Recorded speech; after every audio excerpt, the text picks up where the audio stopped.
Some humans do not seem to grow old in the same way. They can share the same century, the same food, even the same age. Yet one body begins to fade, while another still moves with quiet reserve. This may be one of the coldest facts about being human. Aging is not simply about time passing, but about how deeply life has already spent the body long before old age arrives. If that is true, then what does it really mean when we ask why some humans age too soon? There is no clear moment when aging begins. It does not arrive suddenly in later years, nor does it wait quietly for the body to reach a certain number of birthdays. Instead, it unfolds in a way that is easy to overlook, beginning at a time when the body still appears to be growing stronger. In early human life, long before any visible signs of decline, the body is already making decisions. These decisions are not conscious, and they are not guided by intention, but they shape how the body will change over time. From the earliest stages, the body must use energy carefully. It cannot build and maintain everything equally. Some systems are strengthened, others are maintained just enough, and some are allowed to change more quickly. This pattern did not appear randomly. It formed over a long history, when human survival depended on responding to immediate conditions rather than preserving long-term stability. If we look back to the environments where early humans lived, the world was often uncertain. Food was not always available, temperatures could shift quickly, and the body had to adapt to both scarcity and sudden demands. In such conditions, it would not have been useful for the body to invest equally in every part of itself. Instead, it needed to prioritize what would help in the present moment. Growth, movement, reproduction, and the ability to respond to threats would have taken precedence over slow, invisible processes that maintain long-term balance. This does not mean the body was poorly designed. It means the body followed a different logic, one that made sense in a world where long lifespans were not guaranteed. As a result, what we now call aging is not a separate process that begins later in life. It is part of the same system that allows the body to function from the beginning. Even in youth, small changes are already taking place beneath the surface. Cells divide, repair themselves, and occasionally carry small imperfections forward. These imperfections are usually minor. They do not interrupt daily life, and they do not produce noticeable effects, but they do not disappear either. Over time, they accumulate slowly, in ways that are difficult to measure in the moment. This gradual accumulation is part of the same process that keeps the body alive and functioning. It is not an error. It is a consequence of how the body operates within limits. Not every cell can be repaired perfectly. Not every structure can be preserved without cost. The body must constantly balance between maintaining what already exists and supporting what is needed next. In early humans, this balance was shaped by the immediate environment. The body had to respond to hunger, to physical effort, to infection, and to unpredictable conditions. Each of these demands required energy, and because energy was limited, the body could not invest fully in long-term maintenance while also meeting short-term needs. This is where the idea of aging too soon begins to take form. It is not something that suddenly appears. It is something that is built gradually, through many small decisions made by the body over time. These decisions are influenced by the conditions a person experiences, especially in the early stages of life. If the body is required to spend more energy early on, it may have less capacity to maintain certain systems later. This does not mean the outcome is fixed, but it does suggest that aging is connected to a long chain of events that begin much earlier than expected. When two individuals appear to be the same age, their bodies may carry very different histories. One may have experienced conditions that required greater energy use early in life, while the other may not. These differences are not always visible, but they can influence how the body changes over time. In this sense, aging is not simply the passage of time. It is the result of how time has been experienced by the body itself. This makes the question more complex than it first appears. If aging begins long before it is noticed, and if it is shaped by factors that are not always visible, then it becomes difficult to point to a single cause. Instead, it invites a slower way of looking, one that considers how the body has been shaped from the very beginning and how those early patterns may continue to unfold without drawing attention to themselves. If aging begins quietly, long before it is ever noticed, then the question is no longer when it starts, but how the body decides what to keep and what to let change. The human body does not operate with unlimited resources. From the earliest stages of life, it works within boundaries that cannot be removed. Energy must be gathered, stored, and used with care. Even in conditions that appear stable, the body is constantly balancing between competing needs. Growth requires energy. Movement requires energy. Repair requires energy. And these processes do not always align. When more energy is directed toward one function, less remains available for another. This is not a flaw. It is a basic condition of being alive. In the long history of human life, this balance was shaped by environments where resources were uncertain. Early humans did not live in constant abundance. Periods of enough were often followed by periods of less. In such a setting, the body could not assume that tomorrow would provide what today did not. It had to act within the present moment, using what was available. This meant that certain systems were favored when they were most needed. Muscles that allowed movement, systems that supported immediate survival, and processes linked to reproduction often received priority. At the same time, slower processes, such as the careful maintenance of cellular structures, could not always be fully supported. This pattern does not create immediate consequences. In early life, the body still appears strong, responsive, and capable. The effects of these decisions remain hidden because they accumulate slowly. A small compromise in repair does not cause noticeable change in a day or even in a year. But over many years, these small differences can begin to shape how the body responds to stress, how quickly it recovers, and how stable its systems remain. This is where the idea of aging becomes more difficult to separate from the conditions in which the body has lived. It is not simply that time passes and the body follows. Instead, the body is continually adjusting, using its limited resources to meet immediate demands while carrying forward the results of past decisions. If we return to early human environments, we can begin to see why this pattern would have been useful. A body that invested too heavily in long-term preservation while neglecting immediate survival would not have been well suited to unpredictable conditions. It needed to respond quickly, to adapt, and to function even when resources were low.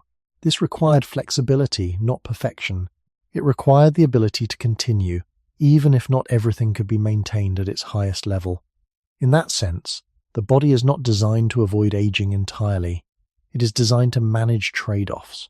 Some systems can be maintained more carefully, while others are allowed to change gradually. These changes are not failures. They are part of the same system that allows the body to function under constraint. What becomes important is not a single decision, but the accumulation of many small decisions over time. Each period of stress, each moment of limited resources, and each demand placed on the body contributes to a pattern that continues forward. This pattern does not need to be extreme to have an effect. Even subtle differences repeated over long periods can lead to noticeable variation between individuals. One body may have experienced slightly more strain early in life, while another may have had slightly more stability. Over time, these differences can widen, not because one body is fundamentally weaker, but because the conditions shaping it have not been the same. This helps explain why aging cannot be reduced to a single timeline. Two individuals may share the same number of years, but their bodies may not have used those years in the same way. The passage of time alone does not determine how the body changes. It is the interaction between time, environment, and the body's own decisions that shapes the process. When viewed in this way, aging becomes less of a fixed path and more of a gradual unfolding. It reflects how the body has balanced its needs across many moments, most of which pass without notice. And because these moments are not always visible, the differences they create may only become clear much later, when the body begins to respond differently to the same conditions. When the body is viewed over a longer span of time, the quiet decisions it makes begin to form a pattern that is difficult to reverse. These decisions are not stored as clear events, but they leave traces in how systems function, how tissues respond, and how stability is maintained. From the outside, this pattern may not be visible. A person can appear strong, active, and unchanged for many years, yet beneath that surface, the body is carrying a record of how it has managed its limits. This record does not announce itself. It reveals itself only when the body is asked to respond again, often in ways that seem subtle at first. In early human history, such patterns would have been shaped by conditions that varied from place to place and from season to season. Some individuals would have experienced longer periods of scarcity, while others may have had slightly more consistent access to food or shelter. These differences did not need to be extreme to matter. Even small variations, repeated over time, could influence how the body allocated its resources. A body that repeatedly faced higher demands may have needed to direct more energy toward immediate survival, leaving less available for careful maintenance. This did not create visible weakness in the moment. Instead, it created a structure that would carry forward into later stages of life. As time passes, the body continues to build upon what has already been established. It does not reset itself completely. It adjusts, adapts, and compensates, but it does so within the limits of what has come before. This means that early patterns are not erased. They remain present, shaping how new challenges are handled. When two individuals encounter similar conditions later in life, their responses may differ, not because the situation itself is different, but because the bodies responding to it have been shaped by different histories. This is one way in which aging begins to appear uneven. It is not only about how long a person has lived, but about how their body has been shaped across that time. If we consider the idea of aging too soon, it becomes less about a sudden change and more about the timing of when these accumulated patterns begin to show. For some, the body maintains a sense of balance for longer, and the underlying changes remain less visible. For others, the same types of changes may begin to affect function earlier, making the difference more noticeable. This does not imply that one body has failed while another has succeeded. It suggests that the paths leading to those outcomes have not been the same. The concept of fairness does not easily apply here, because the body does not operate according to equal conditions. It responds to what it encounters, using the resources available at each moment. Over long periods, this creates variation, even among individuals who appear similar on the surface. The environments of early humans provide a useful way to understand this. Life was not uniform, and neither were the pressures placed on the body. Movement across different landscapes, exposure to changing climates, and differences in group structure all contributed to how energy was used and conserved. The body adapted to these conditions as they occurred, without knowledge of how they would shape the future. It did not plan for aging as a separate phase. It simply continued, responding to immediate needs while carrying forward the results of past responses. In this sense, aging is not something that begins after life has already unfolded. It is part of the unfolding itself. It reflects a continuous process, one that does not pause or reset. When the effects of this process become visible earlier for some individuals, it may appear as if something has happened too soon. But from the perspective of the body, there is no clear boundary between early and late. There is only a sequence of adjustments, each building upon the last, each shaped by conditions that are not always visible or remembered. This makes the question more complex than it first appears. If aging is not a separate event, but a continuous process shaped by many small decisions, then the idea of too soon becomes relative. It depends on how the body has been shaped, how it has used its energy, and how those patterns begin to express themselves over time. If the body is always making choices about how to use its limited energy, then it follows that it cannot be built to preserve everything equally. What appears from the outside as a stable, continuous structure is, in reality, a system that is constantly negotiating with itself. It must decide, moment by moment, what is necessary now and what can be postponed. This negotiation is not guided by long-term planning. It does not hold an image of the future. Instead, it responds to immediate conditions, shaped by a long evolutionary history in which survival depended on what could be done today, rather than what might be needed decades later. In that context, the body is not designed to last as long as possible. It is designed to last long enough. This difference is subtle, but it changes how we understand aging. A system built for long-term preservation would invest heavily in maintenance, ensuring that each part remains stable over time. But such a system would require a constant supply of energy and a predictable environment, conditions that were rarely available in early human life. Instead, the human body developed a different strategy. It allocates its resources in a way that supports immediate function, even if that means allowing certain forms of slow change to continue in the background. This approach does not produce immediate problems. In early life, the body still appears resilient, capable, and well coordinated. The systems that support movement, perception, and response are active and effective. The body can adapt to changes in the environment, recover from strain, and continue to function under varying conditions. Yet this apparent stability depends on a balance that is not fixed.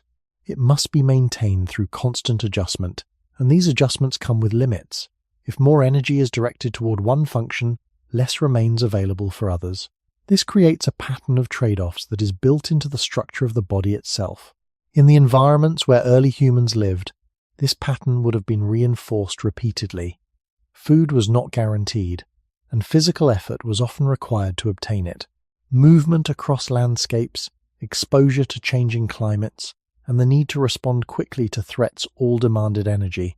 In such conditions, the body could not afford to reserve large amounts of energy for processes that did not contribute directly to survival in the present moment.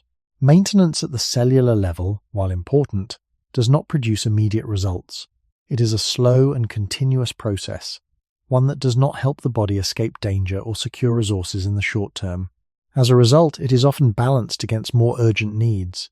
This does not mean that maintenance is ignored. The body continues to repair itself, to replace cells, and to stabilize its internal systems. But this maintenance is not perfect.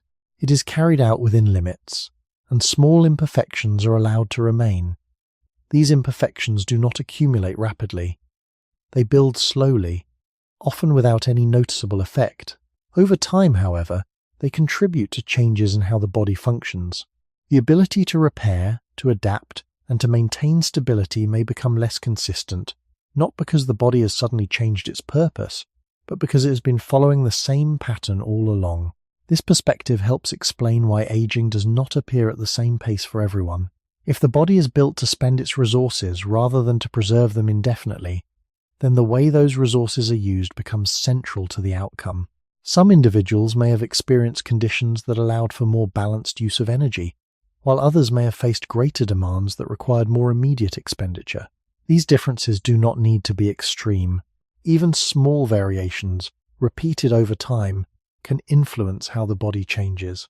What emerges is not a fixed timeline, but a range of possible paths, each shaped by how the body has managed its limits. In this sense, aging is not something that happens after the body has completed its primary functions. It is part of the same system that allows those functions to exist. The body continues to spend, to adjust, and to respond, carrying forward the results of its past decisions. And because these decisions are shaped by conditions that are not always visible, the differences they create may only become clear later, when the body begins to reveal how it has been used.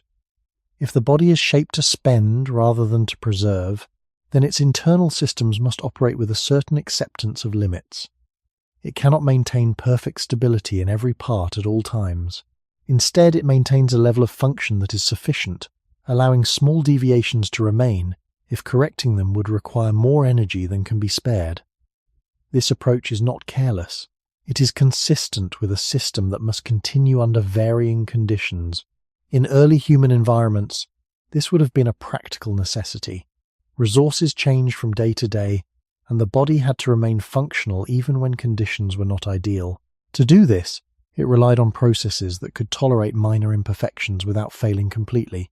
At the level of cells and tissues, this meant that repair was ongoing but not absolute. Cells replaced damaged components, corrected many errors, and maintained basic function. Yet not every small change was reversed. Some variations were carried forward, becoming part of the structure the body would continue to use. These changes were often too small to affect immediate performance.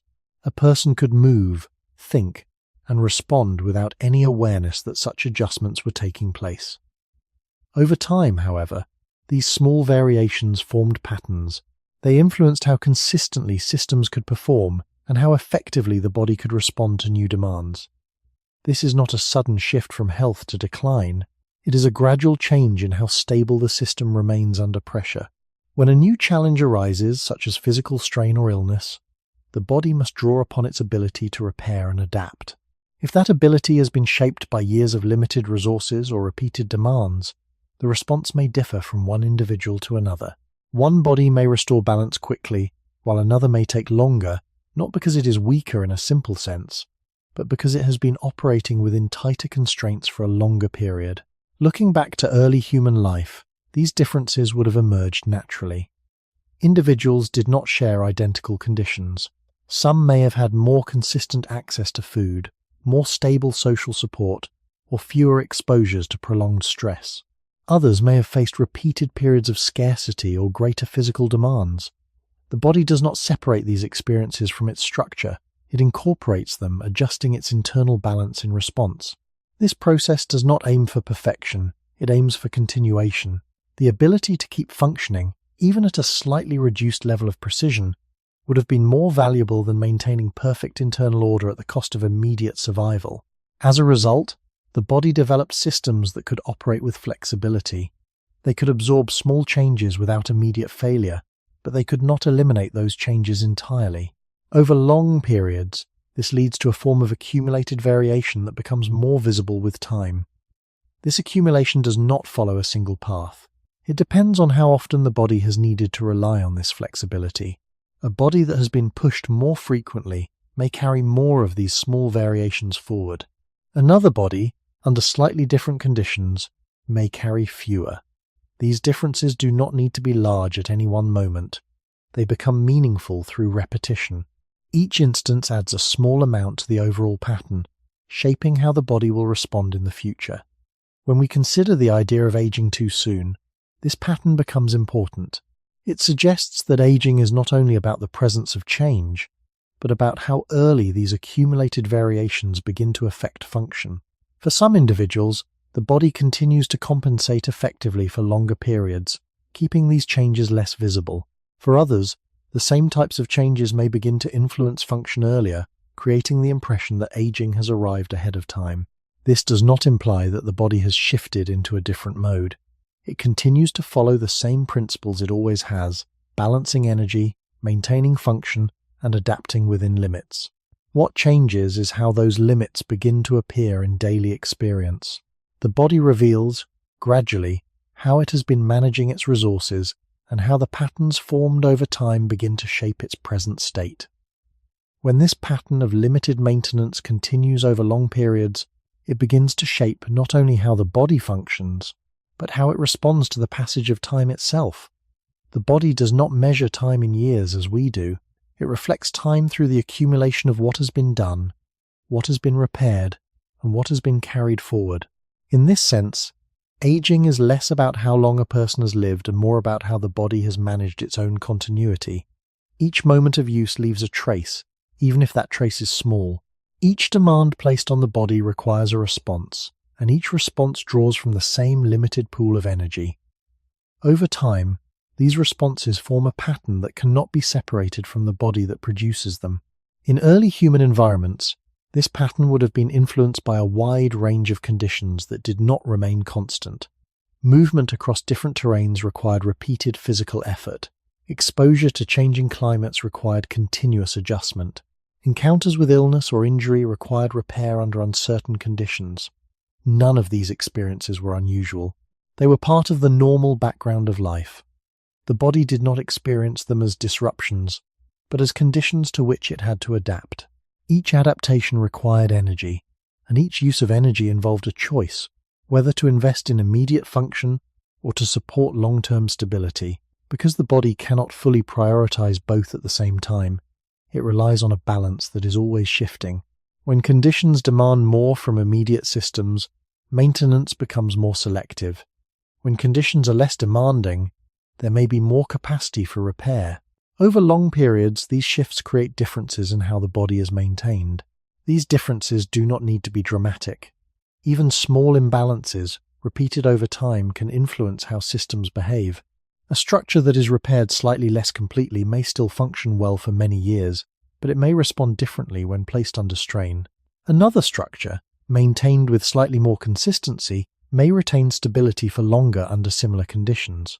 These variations are often invisible in early stages. They do not interrupt daily activity, and they do not draw attention to themselves. It is only when the body begins to encounter repeated or sustained demands that these differences become more apparent. One individual may find that recovery takes longer, or that certain functions are less consistent. Another may continue to respond with greater stability. These differences can create the impression that one body is aging more quickly than another, even when both have existed for the same number of years. What appears as early aging is, in many cases, the visible expression of patterns that have been forming for a long time. The body is not changing direction. It is continuing along a path that has been shaped by its own history of use and repair. This perspective helps explain why aging does not follow a uniform timeline. It also suggests that the idea of a fixed starting point for aging may not be accurate. If the body is always balancing between immediate function and long-term maintenance, then aging is not something that begins at a certain age. It is part of the same process that allows the body to function at every stage of life.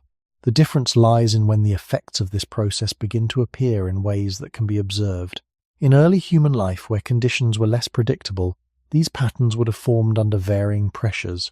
Some individuals may have experienced slightly more stable conditions, allowing for more consistent maintenance. Others may have faced more frequent demands, leading to greater reliance on immediate function. Over time, these differences would have shaped how the body responded to later challenges. The body does not erase its past, it incorporates it, carrying forward the results of each adjustment. As a result, aging becomes a reflection of accumulated responses rather than a simple measure of time. When we consider why some humans appear to age too soon, it becomes necessary to look beyond the surface. The body is not suddenly changing in an unexpected way. It is revealing, gradually, how it has been shaped by the conditions it has encountered and the limits within which it has operated. If the body carries forward the results of how it has used its energy, then the earliest conditions of life begin to take on a quiet importance, not as isolated events, but as the starting pattern from which later adjustments will unfold. In early human life, the beginning was rarely uniform. Some individuals entered a world where resources were slightly more stable, where food was more consistent, or where protection from environmental extremes was more reliable. Others began under conditions that required immediate adaptation, where the body had to respond quickly to scarcity, infection, or physical strain. These differences did not need to be extreme to matter. Even small variations at the beginning could influence how the body set its initial balance. During early development, the body is not only growing, it is also organizing how it will use its energy over time. Systems that support growth, immune response, and basic function are being established, and the way they are supported depends on what is available. If energy is limited, the body must allocate it carefully. Some processes may be strengthened, while others are maintained at a level that is sufficient but not optimal. This allocation does not appear as a clear decision. It is a continuous adjustment, shaped by the conditions the body encounters. In early human environments, these conditions were often uncertain. Food availability could change from one period to another, and exposure to illness was a regular part of life. The body had to respond to these challenges while still continuing to grow. This created a situation where growth and maintenance were not separate phases, but overlapping processes that competed for the same resources. When energy was directed toward responding to immediate challenges, less remained for the careful maintenance of developing systems. This does not stop growth. The body continues to develop, but it does so within the limits of what can be supported at that time. The result is a structure that functions well enough to continue, but that carries forward the imprint of those early conditions. These early patterns do not disappear as the individual grows older. They become part of the foundation upon which later changes are built. A body that began with slightly more stable conditions may have established systems that require less constant adjustment. Another body, shaped by more variable conditions, may have developed systems that are more flexible but also more dependent on continued balance. These differences are not visible in a simple way. Two individuals can appear similar in youth, with no clear indication of how their bodies have been shaped. The differences remain within the structure, influencing how the body responds over time. If we consider the long history of human life, this variation would have been expected. There was no single environment that defined early experience. Groups moved, climates shifted, and conditions changed across generations. Each individual developed within a specific set of circumstances that could not be replicated exactly. The body responded to these circumstances, not with a fixed plan, but with a set of adjustments that allowed it to continue functioning. Over time, these adjustments became part of the body's ongoing pattern. This helps explain why aging can appear to begin earlier for some individuals. It is not that the process starts at a different moment, but that the foundation upon which later changes are built is not the same. A body that has had to manage greater demands early on may carry forward patterns that influence how it responds later. When new challenges arise, these patterns may become more visible, creating the impression that aging has arrived sooner. The difference is not created in a single moment. It is shaped gradually, beginning at a time when it cannot yet be observed. In this way, early life does not determine a fixed outcome, but it does influence the range of possible paths. The body continues to adjust and adapt, but it does so based on the structure it has already formed. This makes the beginning less of a point in time and more of a direction, one that continues to shape how the body changes long after those early conditions have passed. If early life sets a pattern, it does so in a way that is difficult to detect while the body is still developing. Growth often gives the impression of forward movement without cost. Height increases, strength improves, and systems become more coordinated. From the outside, this appears as a period of building, as if the body is only gaining and not yet giving anything away. But within that process, the same limits remain in place. Energy is still finite, and the body must continue to divide it between what is needed now and what will be needed later. In early human conditions, this division was rarely balanced in a stable way. The body did not grow in an environment where all needs were consistently met. It grew while adapting to change, and that adaptation required constant adjustment. When food was less available, the body could not support every process equally. When exposure to illness occurred, energy had to be redirected toward immediate response. When physical effort was required, other processes had to wait. These shifts did not stop development, but they influenced how development unfolded. Some systems may have reached a stable state more quickly, while others remained more variable, depending on how consistently they could be supported. This does not produce a clear sign in the moment. The body continues to function, and the individual continues to grow. What changes is the way stability is established.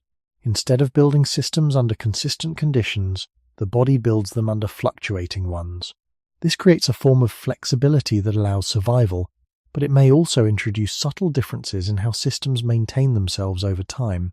A structure that has developed under stable support may require less adjustment to remain balanced. A structure that has developed under repeated change may need to continue adjusting, even when conditions become more stable later. These differences are not immediately visible. They remain within the background of how the body operates. Over time, however, they influence how the body responds to new situations. If we return to the long span of human history, this pattern would have been common. Early development did not occur in controlled environments. It occurred in settings where variation was the norm. Children grew while experiencing changes in food availability, climate, and exposure to disease. The body adapted to these conditions as they occurred, not with a long-term plan, but with immediate responses that allowed growth to continue. Each response required energy, and each use of energy involved a choice, even if that choice was not deliberate. Over many such moments, the body formed a pattern that would continue into later stages of life. When we consider why some individuals appear to age earlier, this pattern becomes important. It suggests that the body may carry forward the effects of early variability, even when later conditions improve. A system that has been shaped by repeated adjustment may remain more sensitive to change. It may respond more quickly to stress, or it may require more effort to maintain balance. Another system, shaped under more consistent conditions, may remain stable for longer before similar changes become visible. This does not imply that one form of development is correct and another is flawed. Both are responses to the conditions in which they occurred. The difference lies in how these responses influence the body over time. The appearance of early aging may reflect not a failure, but the visible outcome of a pattern that has been present from the beginning. The body continues to build upon what it has already established, and the effects of that foundation become clearer as new demands arise. In this way, early life does not simply pass. It remains active within the structure of the body, shaping how it will respond long after the conditions that created it have changed. If early development unfolds under conditions that are not fully stable, then the body must learn to continue without waiting for ideal circumstances. It does not pause until everything is balanced. It proceeds, carrying forward whatever has been established, even if that foundation is uneven.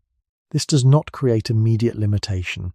In many cases, it allows the body to remain flexible, to respond quickly, and to function across a range of conditions. But flexibility comes with a certain cost. A system that is constantly adjusting may not settle into a stable pattern as easily as one that has developed under more consistent support. It remains responsive, but also more dependent on continued balance. In early human life, this form of development would have been common. Conditions did not remain fixed long enough for the body to rely on a single stable pattern.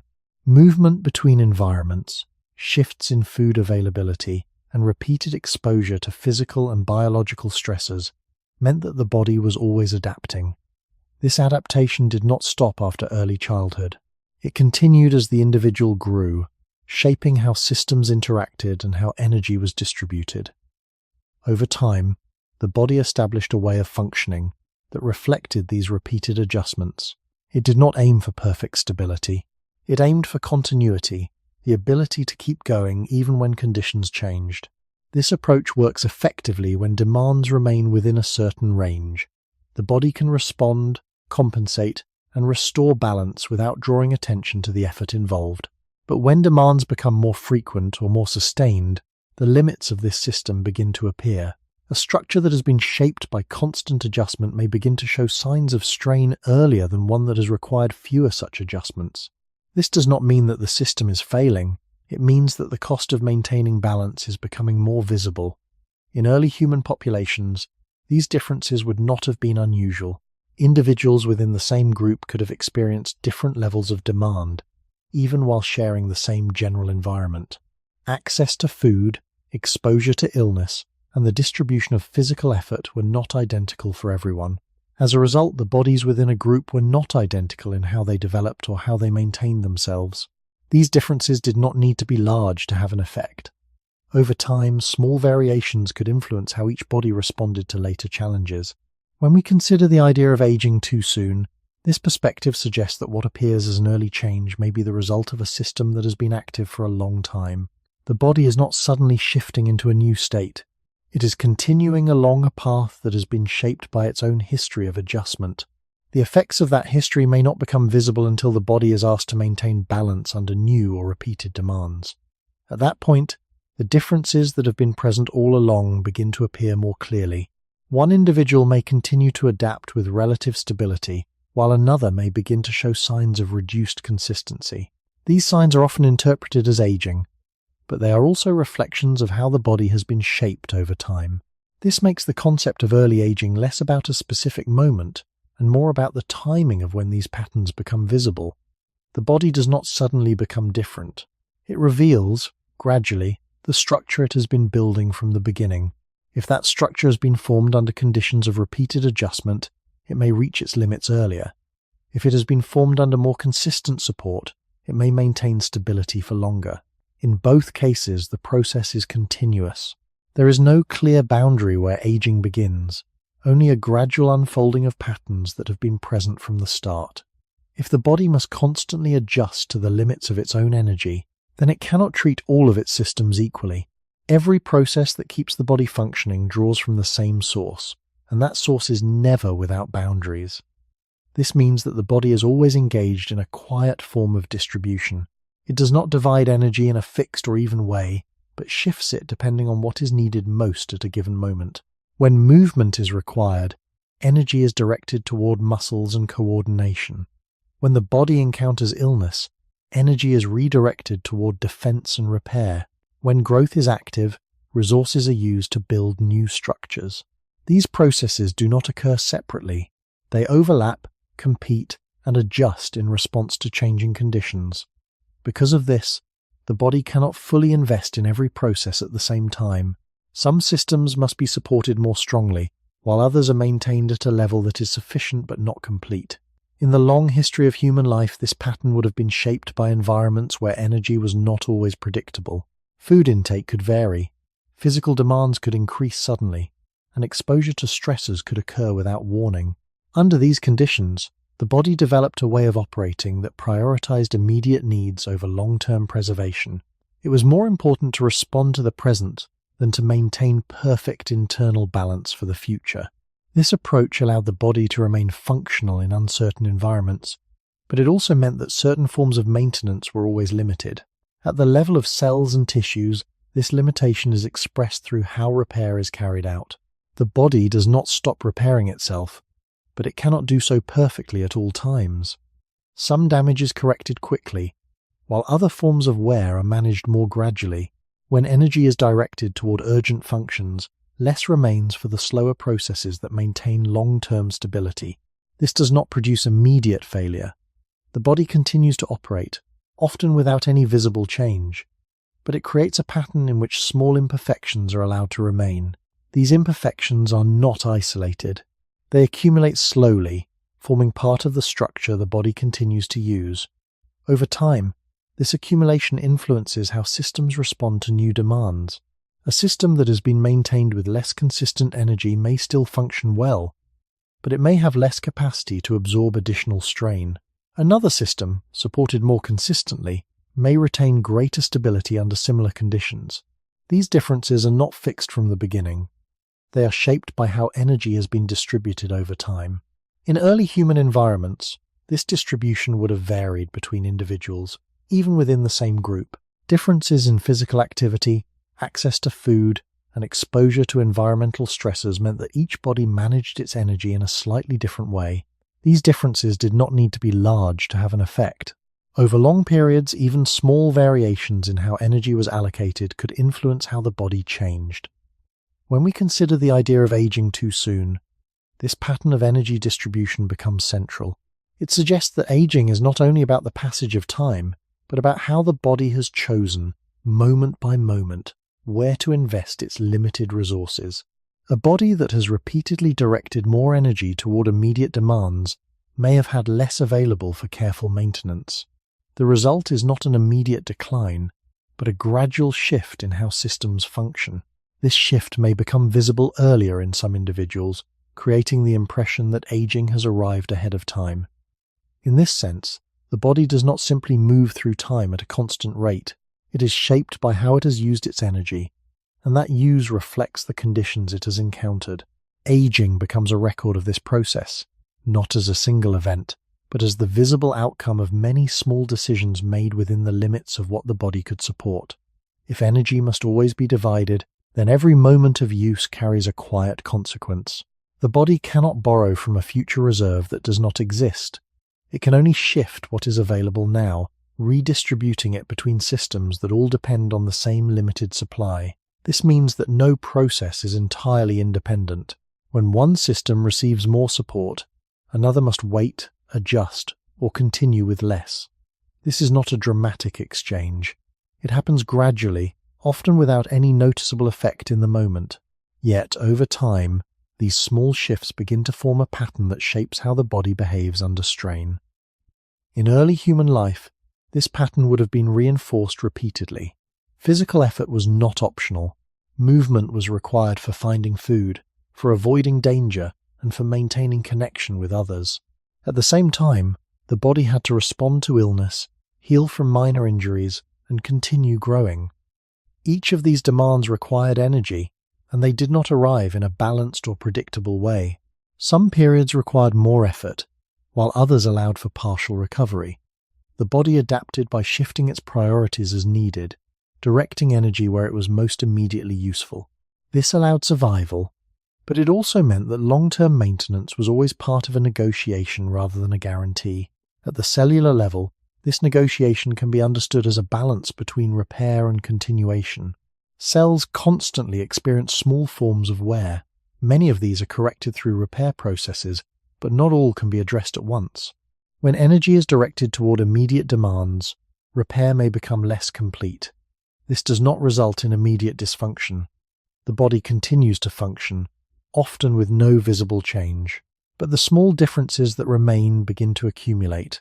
They do not disrupt the system immediately, but they influence how it responds over time. In this way, the body maintains function not by eliminating all imperfections, but by managing them within acceptable limits. This approach works effectively as long as demands remain within a range the body can handle. However, when demands increase or become more frequent, the limits of this system begin to appear. A body that has repeatedly redirected energy toward urgent needs may have fewer reserves for maintaining stability. When faced with additional strain, it may take longer to restore balance, or it may not return to the same level of function as before. Another body, shaped by slightly different conditions, may respond more quickly, not because it is fundamentally different, but because its pattern of energy use has been more balanced over time. These differences are subtle in their early stages. They do not create clear divisions between individuals. Instead, they appear gradually, often becoming noticeable only when the body is asked to respond to repeated challenges. One person may find that recovery becomes less consistent, while another maintains a similar level of response for longer. These variations are often interpreted as differences in aging, but they are also reflections of how energy has been distributed across many moments. In the environments where early humans lived, this variation would have been expected. Conditions were not uniform, and neither were the demands placed on the body. Each individual experienced a slightly different pattern of effort, rest, and exposure to stress. The body responded to these patterns as they occurred, without knowledge of how they would shape the future. Over time, the accumulation of these responses created a structure that influenced how the body would continue to function. When we return to the question of why some humans appear to age too soon, this perspective suggests that the answer may lie in how the body has managed its energy across time. It is not a single moment that determines the outcome, but a series of adjustments that, taken together, shape how the body responds. Aging, in this sense, becomes less about decline and more about the visible expression of how the body has balanced its needs within the limits it has always carried. If every allocation of energy leaves a trace, then the body becomes a record not only of what has happened, but of how it has responded. These responses are not stored as clear memories. They are reflected in the way systems maintain balance, in how quickly they return to stability, and in how much adjustment is required to keep functioning. Over time, this creates a form of internal history that is difficult to observe directly, yet it shapes how the body continues to operate.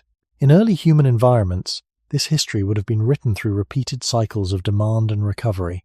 Periods of effort were followed by periods of partial rest, but these cycles were not always even. Some intervals allowed the body to restore balance more fully, while others required continued effort with limited opportunity for repair. The body did not pause to restore itself completely before moving forward.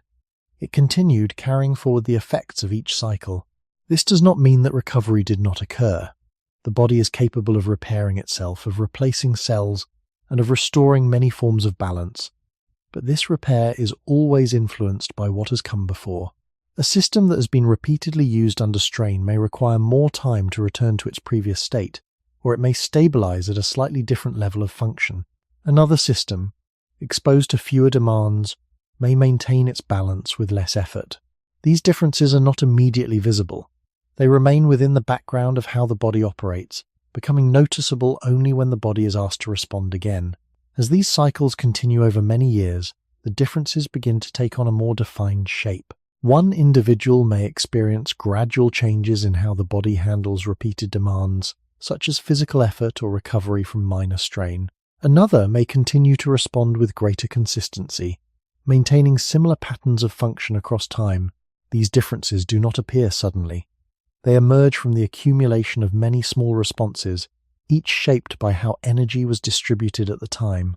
In this sense, the body does not simply age as a result of time passing. It ages as a result of how it has managed repeated cycles of use and repair. In the long history of human life, these cycles would have varied between individuals, even within the same group. Access to food, exposure to environmental stress, and the demands of daily movement were not identical for everyone. Some individuals may have experienced more frequent periods of strain, while others may have had slightly more consistent intervals of recovery. The body incorporated these differences, adjusting its internal balance in response.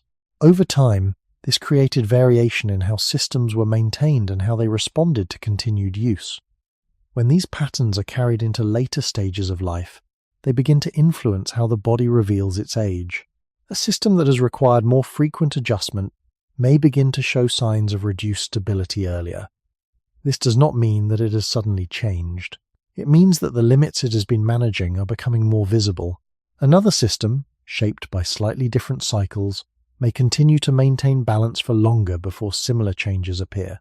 The difference is not defined by a single cause, but by the accumulation of many small factors that have shaped the body over time.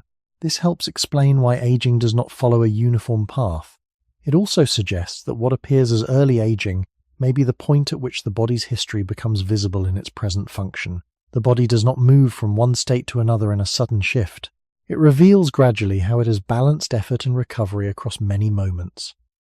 Each cycle leaves a small imprint, and together these imprints form the pattern that we recognize as aging. For some individuals, this pattern becomes visible earlier, not because time has moved faster, but because the body has been shaped by a different sequence of demands and responses. If the body carries its history in the way it repairs and responds, then much of what shapes aging remains hidden for long periods of time. The changes do not arrive all at once, and they do not announce themselves clearly. Instead, they develop quietly, beneath the level of awareness, forming a background that supports everyday function without drawing attention. In early human life, this would have been especially true. Most changes within the body would not have been visible or understood. They would have taken place gradually, as part of the same processes that allowed the body to continue moving, adapting, and responding to its environment. At the level of cells and tissues, activity is constant. Cells divide, replace damaged components, and adjust to shifting conditions. These processes are not perfect, but they are sufficient to maintain function. Small variations occur during each cycle of repair. Many are corrected, but some remain. These remaining changes do not create immediate problems. They are often too small to affect how the body feels or behaves in the short term. Because of this, they pass unnoticed, becoming part of the structure that continues forward. Over time, these small variations accumulate. They do not gather in a single place or form a single type of change. Instead, they are distributed across many systems, each contributing in a subtle way to how the body functions. This accumulation is not random, but it is also not directed toward a specific outcome. It reflects the limits within which the body operates. Not every change can be corrected, and not every system can be maintained at the same level of precision. The body continues to function by managing these variations, allowing them to exist within a range that does not disrupt overall stability. In the environments where early humans lived, this process would have continued without interruption. There was no clear separation between periods of use and periods of rest that allowed for complete restoration. The body moved from one demand to another, adjusting continuously. As a result, the accumulation of small changes would have been a natural part of life.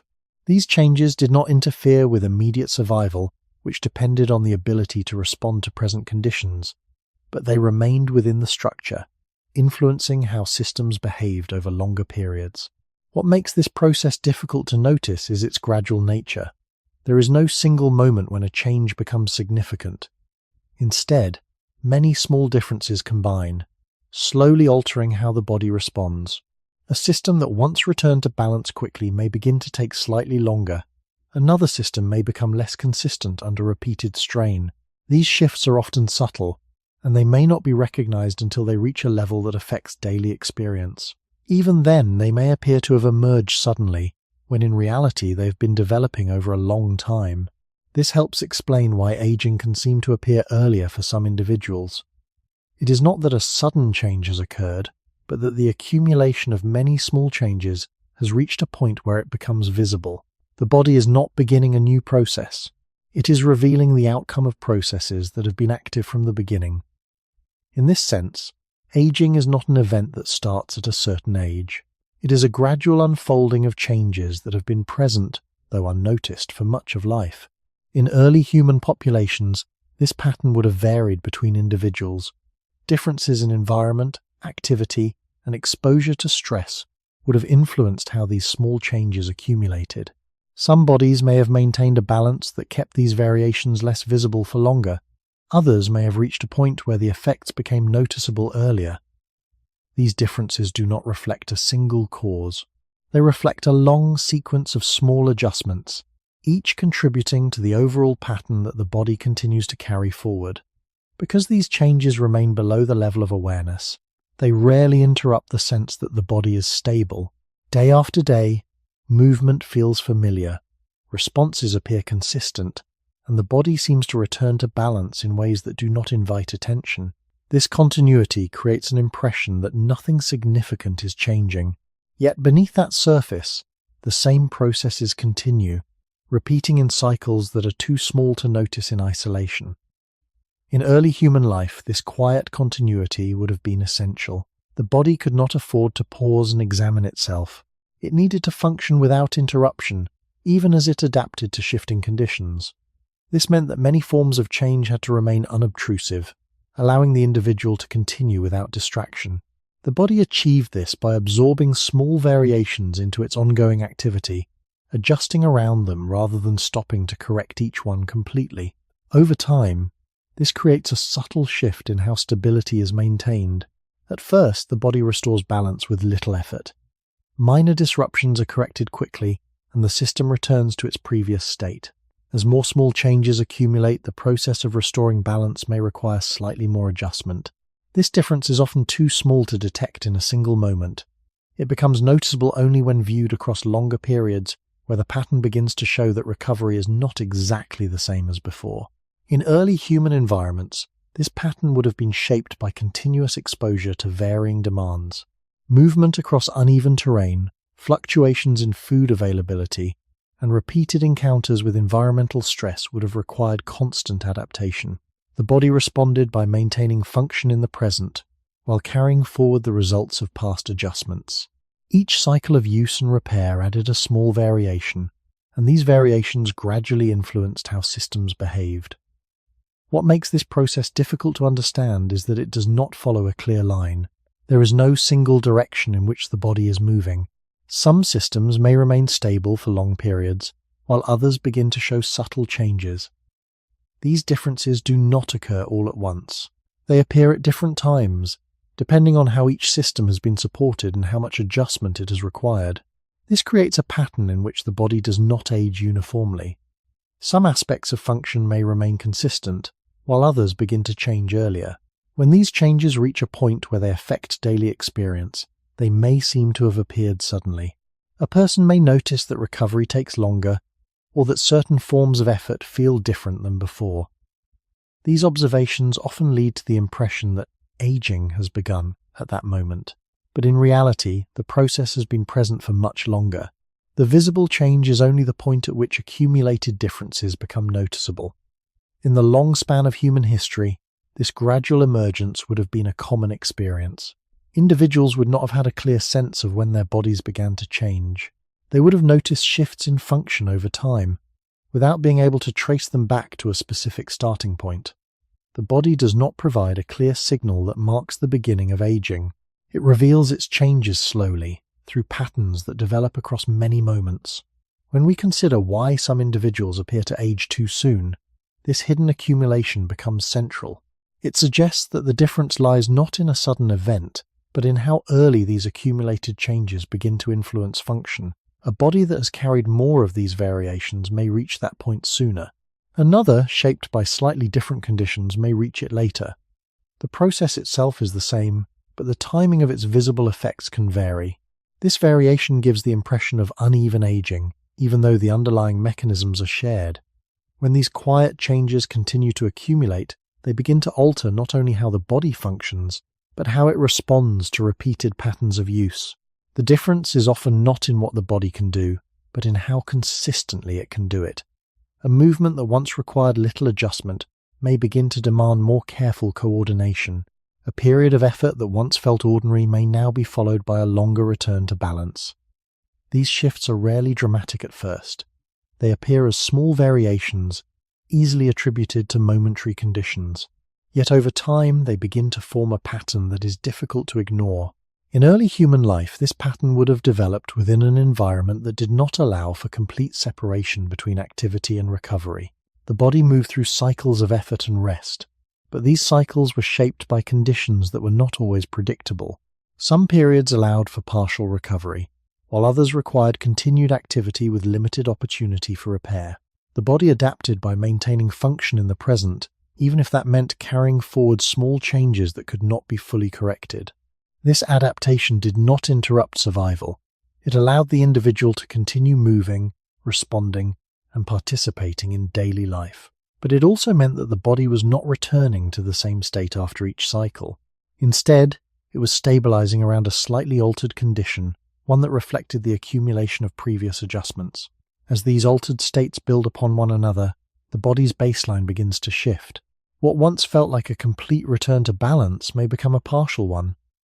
This does not create immediate concern, because the body remains functional. It continues to meet the demands placed upon it, and daily activities can still be carried out. The difference lies in the margin within which the body can operate. A system that once had a wider range of stable function may begin to operate within a narrower range. This narrowing is gradual, and it may not be noticed until the body is asked to perform under conditions that exceed its current capacity. When that happens, the response may differ from what was previously expected. Recovery may take longer, or certain functions may not return to their previous level of consistency. These differences are often interpreted as signs that aging has begun or accelerated. Yet they are more accurately understood as the visible expression of a process that has been ongoing for a long time. The body is not suddenly changing direction. It is continuing along a path shaped by the accumulation of many small variations. In the context of early human environments, this pattern would have varied between individuals. Some may have experienced cycles that allowed for more complete recovery, while others may have faced more frequent demands that limited the extent of repair.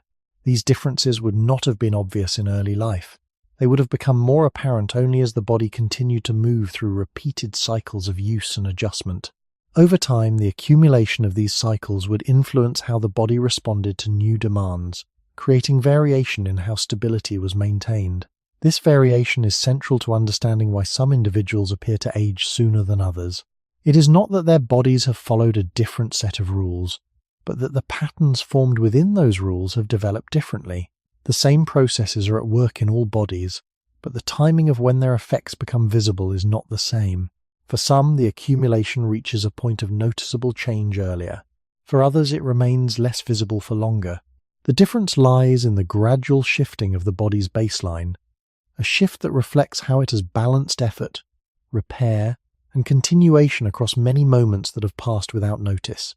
If the body carries forward the effects of how it has been used, then not all influences come from physical demands alone. Some of the most persistent changes arise from how the body responds to conditions that do not leave visible marks. Stress, in this sense, is not only a feeling or a moment of discomfort, it is a pattern of response that engages multiple systems at once, directing energy toward immediate readiness and away from slower forms of maintenance. This response is not unusual. It is part of the same structure that allows the body to react to challenge, to remain alert, and to continue functioning under uncertain conditions. In early human life, such responses would have been essential. The environment was not always predictable, and the body needed to be prepared for sudden change. This preparation required a shift in how energy was used, favoring systems that could respond quickly over those that worked more gradually. When this response occurs, the body enters a state that supports immediate function. Heart rate adjusts, attention becomes more focused, and resources are directed towards systems that allow rapid action. At the same time, processes that are not immediately necessary may receive less support. Repair, long-term maintenance, and certain forms of regulation continue, but they may do so at a reduced level. This shift is not harmful in itself. It is an adaptive response that allows the body to manage short-term demands. The difficulty arises when this pattern is repeated frequently or maintained for longer periods. When the body returns to a balanced state, it has the opportunity to restore what was deferred. But if the conditions that trigger this response occur again before full restoration, the body must continue to operate under adjusted priorities. Over time, this creates a pattern in which certain systems are consistently supported less fully than others. These differences do not produce immediate effects. The body continues to function, and the individual may not notice any change. Yet the repeated redirection of energy begins to influence how systems maintain themselves. In early human environments, such patterns would have varied between individuals.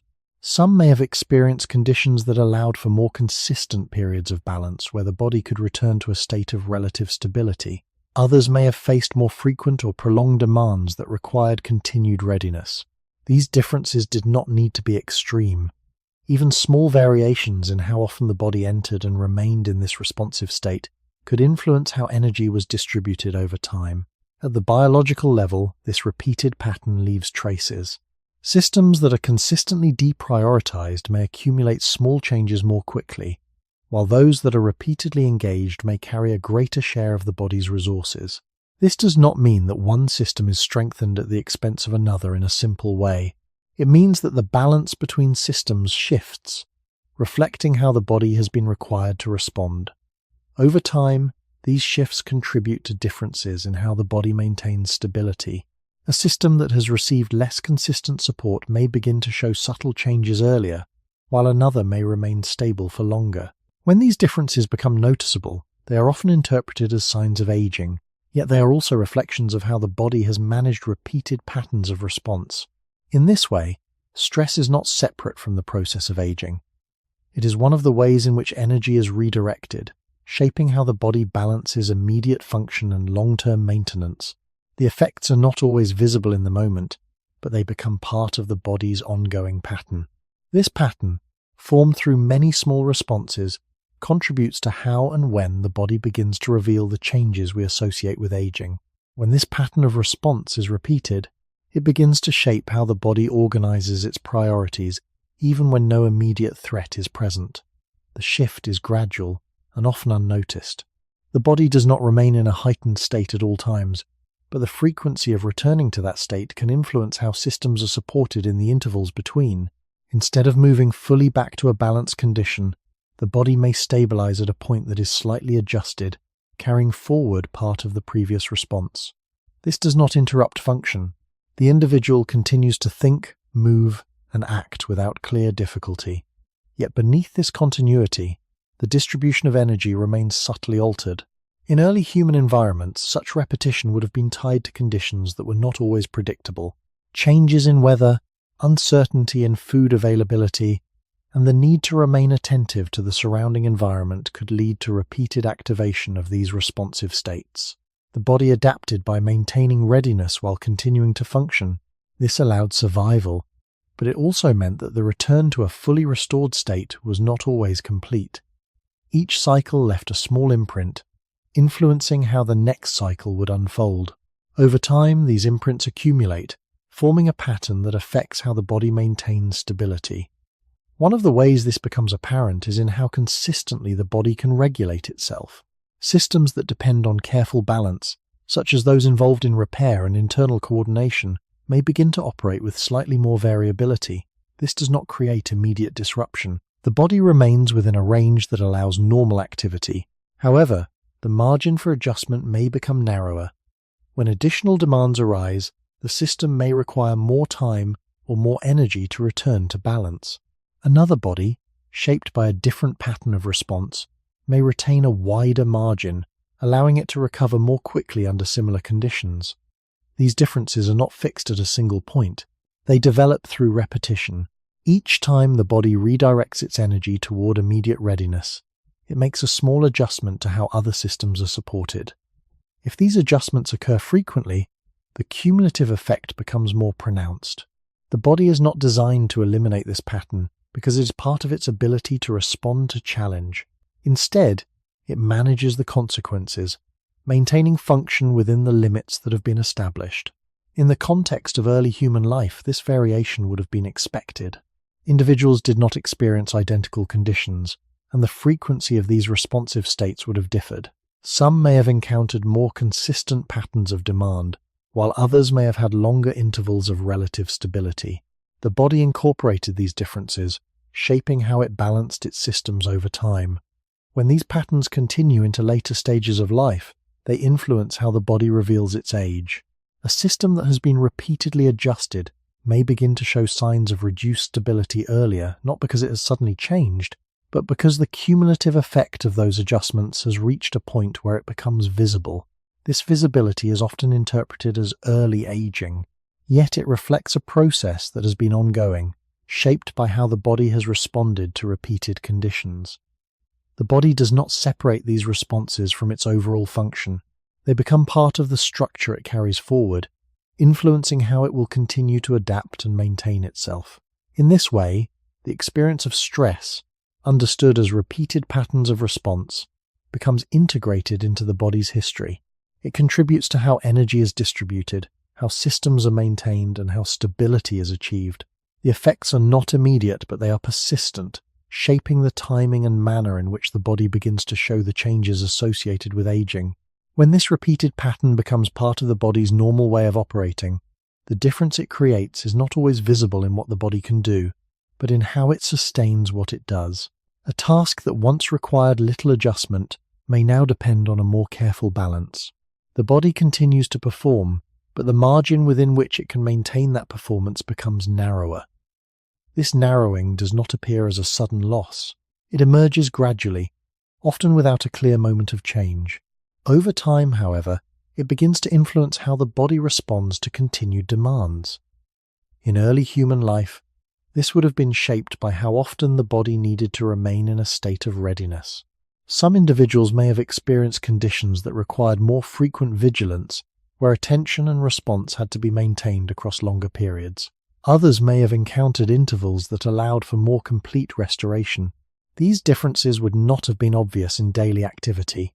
Both individuals could continue to function, to move, and to adapt. The variation lay in how much adjustment the body needed to maintain that function. A body that repeatedly redirected its energy toward immediate readiness would have less opportunity to support slower processes that maintain long-term stability. Over many cycles, this creates a pattern in which certain systems are consistently maintained at a lower level of completeness. This does not lead to immediate breakdown. The body compensates, using other mechanisms to preserve overall function. Yet compensation also requires energy, and it becomes part of the ongoing balance the body must manage. As these patterns continue, the body begins to carry a form of internal tension, not in the sense of discomfort, but as a condition in which multiple systems are operating closer to their limits. This tension is not constant, but it can become more noticeable when the body is asked to respond to new or repeated demands. A system that has been maintained with less consistent support may show subtle signs of reduced stability, such as longer recovery times or less predictable responses. Another system, shaped by different patterns, may continue to operate with greater consistency under similar conditions. These differences contribute to the appearance of uneven aging. In early human environments, such variation would have been part of the natural range of experience. The body did not develop under identical conditions, and the patterns of response it formed were shaped by those differences. Over time, these patterns influenced how the body maintained itself, and how it revealed the effects of that maintenance. When we consider why some individuals appear to age sooner, this accumulated pattern of response becomes an important part of the explanation. It suggests that aging is not only influenced by physical demands, but also by how the body has been required to remain prepared for those demands. The repeated redirection of energy toward immediate readiness, even when not always visible, shapes how systems are supported over time.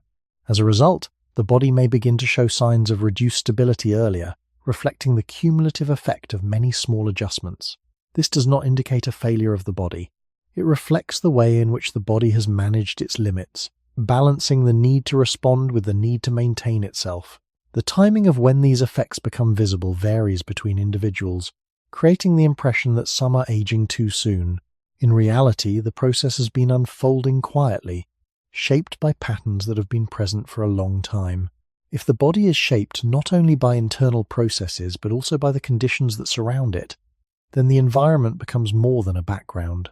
It becomes an active force that continuously influences how the body uses its energy, how it recovers, and how it maintains its balance over time.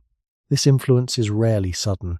It does not act in a single moment, but through repeated exposure, through patterns that are often so familiar they are no longer noticed. In early human life, the environment was not something separate from the body. It was something the body moved through constantly, something it had to respond to in order to continue functioning. Temperature, terrain, availability of food, and exposure to natural elements all shaped how energy was used from one moment to the next. The body did not adapt once and remain unchanged. It adapted continuously, adjusting its internal processes to match the conditions it encountered.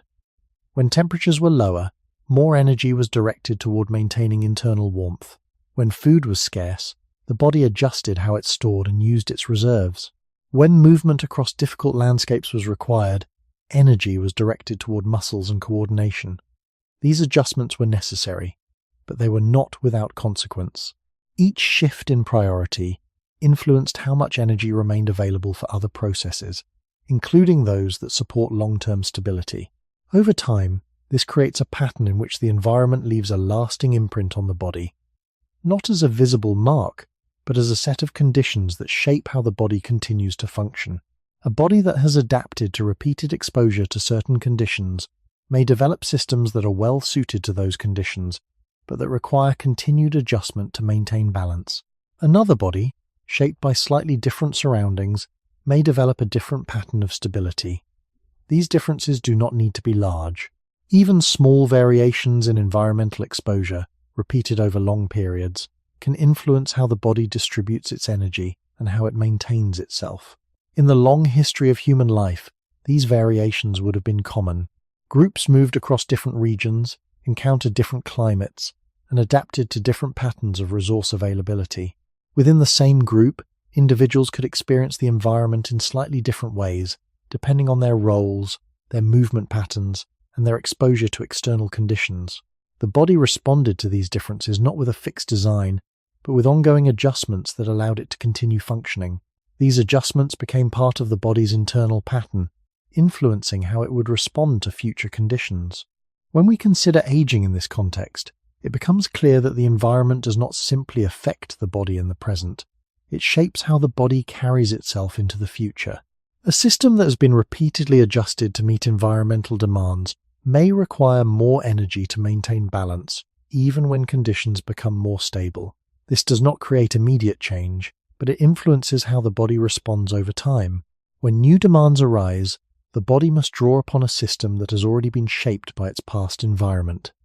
If that system has required frequent adjustment, it may reach its limits earlier. Another system, shaped by different conditions, may maintain stability for longer under similar demands. These differences contribute to the appearance that some individuals age more quickly than others. In reality, the body is not aging faster in a simple sense. It is revealing how it has been shaped by the conditions it has encountered. The environment becomes part of the body's history, carried forward in the way energy is used, in the way systems are maintained, and in the way balance is achieved. This makes aging a reflection not only of time but of place, of movement, and of the continuous interaction between the body and the world it has moved through. The environment does not shape the body only through dramatic hardship. More often, it works through repetition. A condition does not need to be extreme to leave an effect. It only needs to be present often enough, long enough, and early enough for the body to organize itself around it. This is one of the quieter truths about human life. The body is not built in isolation and then placed into the world. It is formed while moving through the world, and because of that, the world becomes part of its internal structure. In early human history, this would have been unavoidable. Daily life was lived close to the ground, close to weather, close to the timing of light and darkness, close to the availability of food and water. The body did not encounter these things occasionally. It encountered them constantly. That constant contact shaped the way energy was used, how rest was achieved, and how recovery unfolded.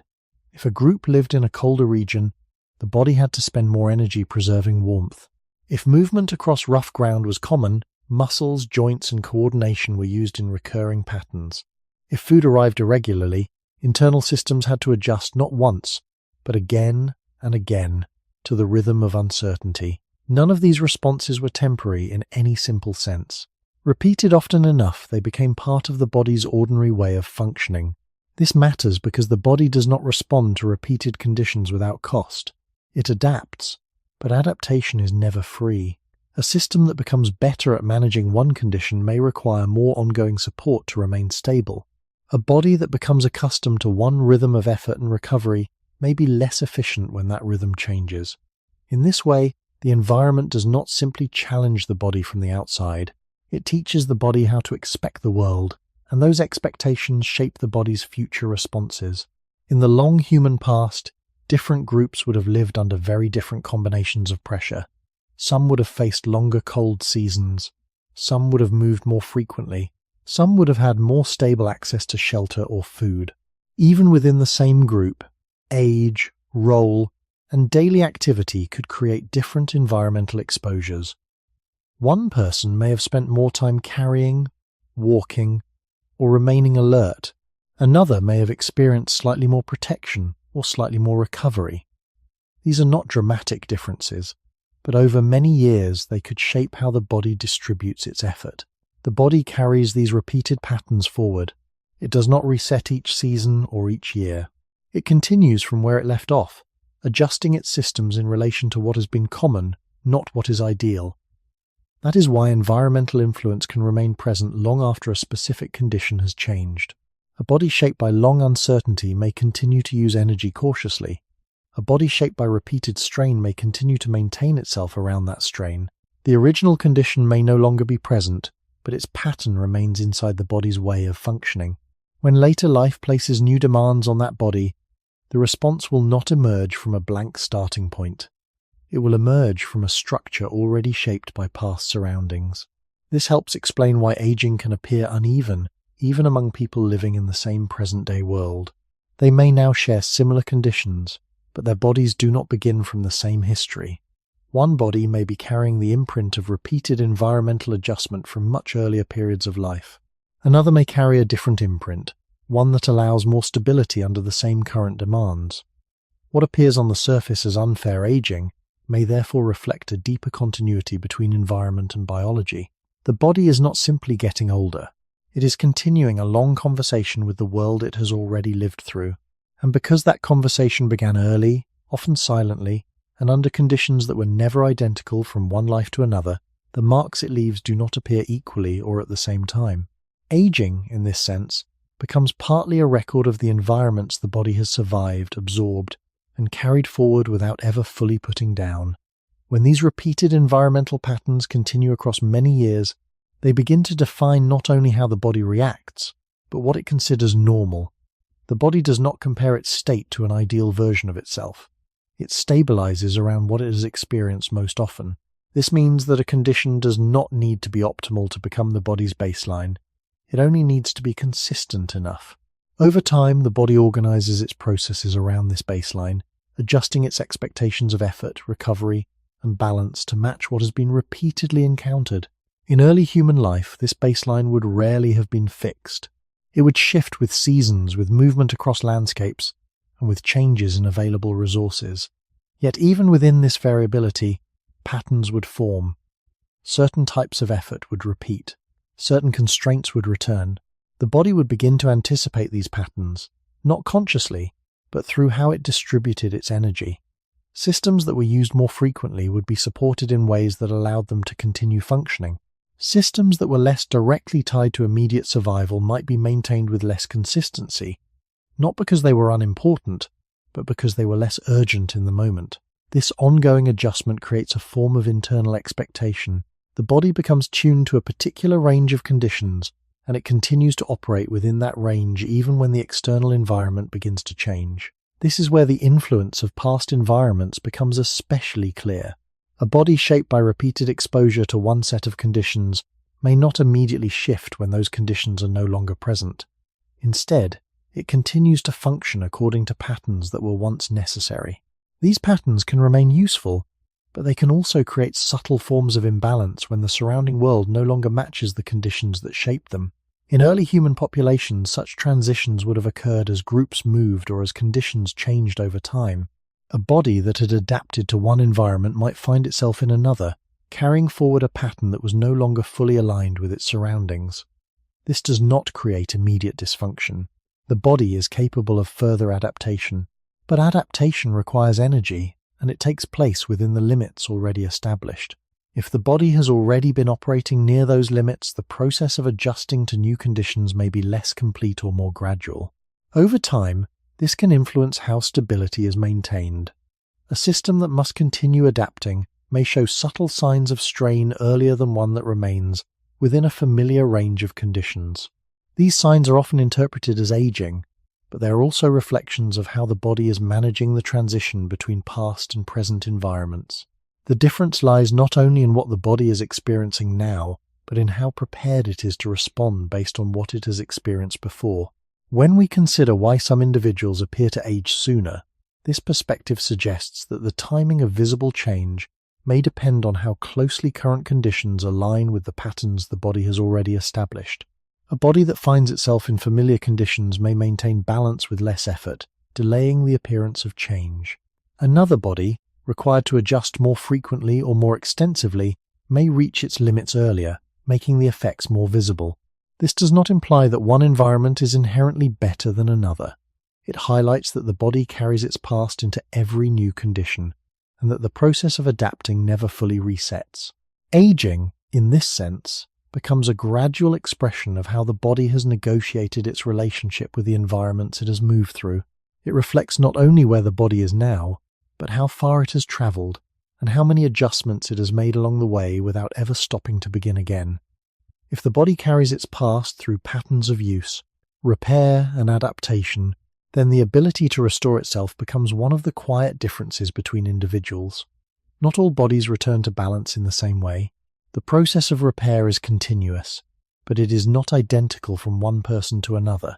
It operates within the same general structure, yet its pace and consistency can vary depending on how the body has been shaped over time. This variation is rarely visible in early stages of life. Most individuals appear to recover, to regain stability, and to continue without noticeable difference. But beneath that surface, the way repair unfolds can already be following different paths. In early human life, recovery was not something that occurred under controlled conditions. It happened within the same environment that created the need for repair in the first place. After physical effort, after exposure to cold, after illness or minor injury, the body had to restore itself using the resources that were available at that moment. These resources were not always sufficient, and they were not always consistent. As a result, the body developed ways to repair itself within limits, prioritizing what was necessary to continue functioning rather than what would create perfect restoration. This form of repair is effective, but it is not uniform. Some systems may return more completely to their previous state, while others stabilize at a slightly altered level. These differences are often too small to notice in isolation.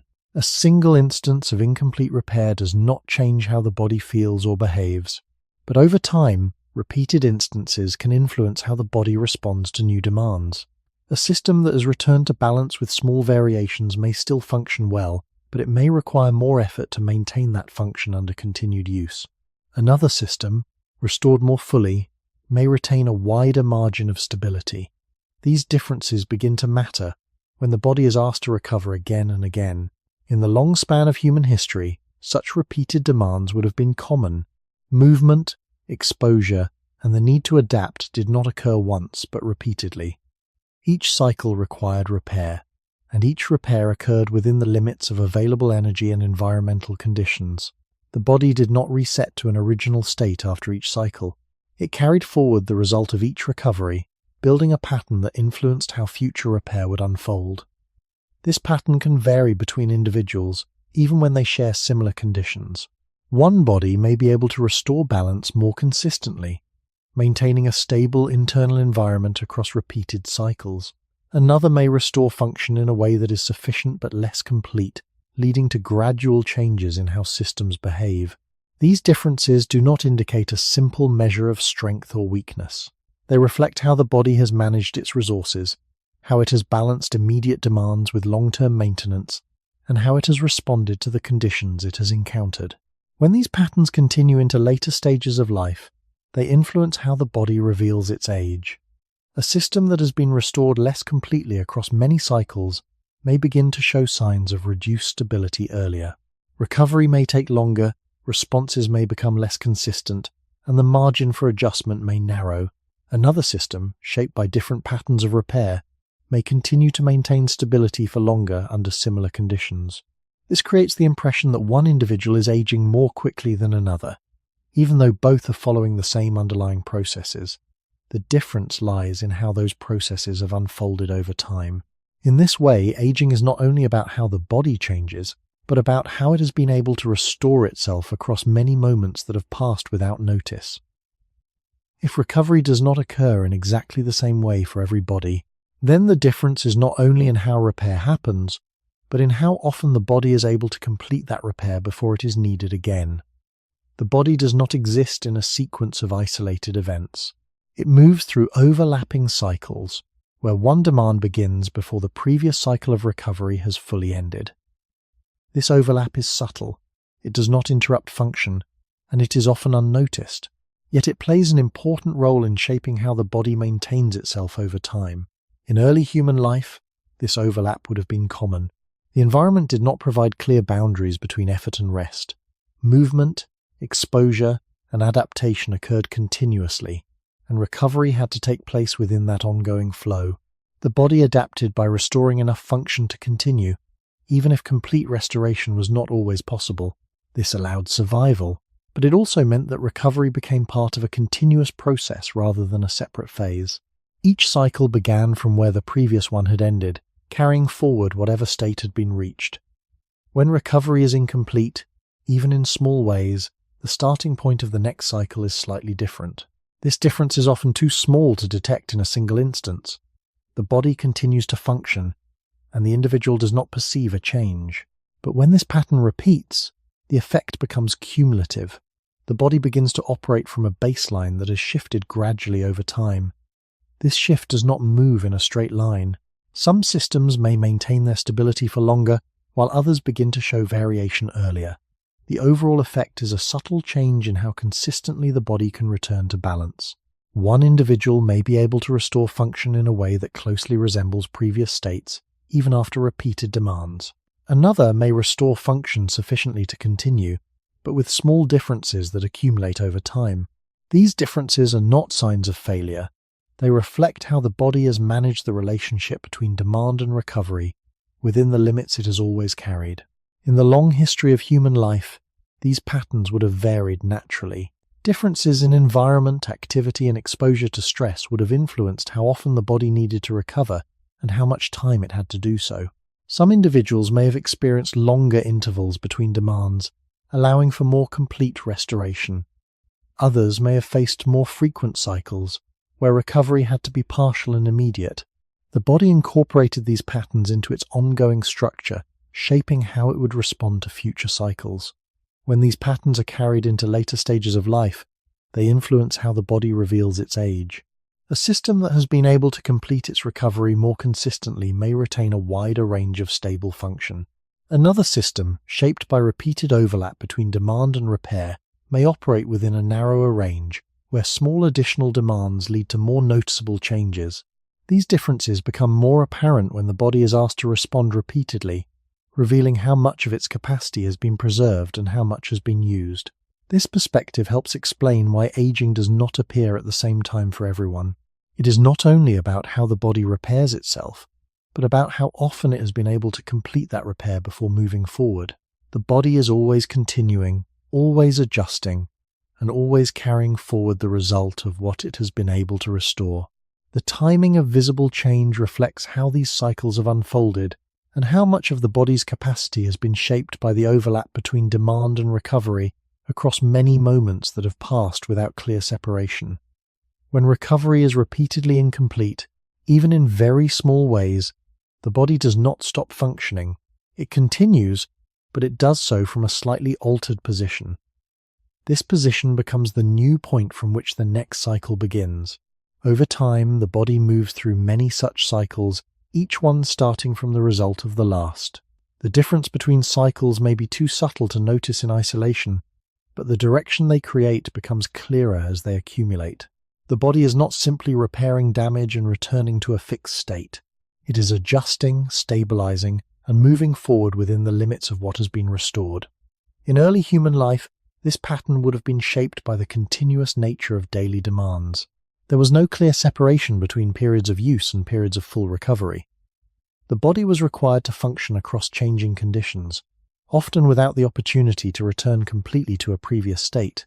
I quote, "As a result, recovery became a process of maintaining continuity rather than restoring perfection. This approach allowed the body to continue operating, but it also meant that each cycle carried forward small variations that were not fully resolved. These variations are not errors. They are part of how the body manages its limits. However, they influence how the body responds to repeated use. A system that has been restored with small differences may still perform its function, but it may do so with slightly reduced consistency. Another system, shaped by more complete recovery cycles, may retain a broader range of stable function. These differences are not immediately visible.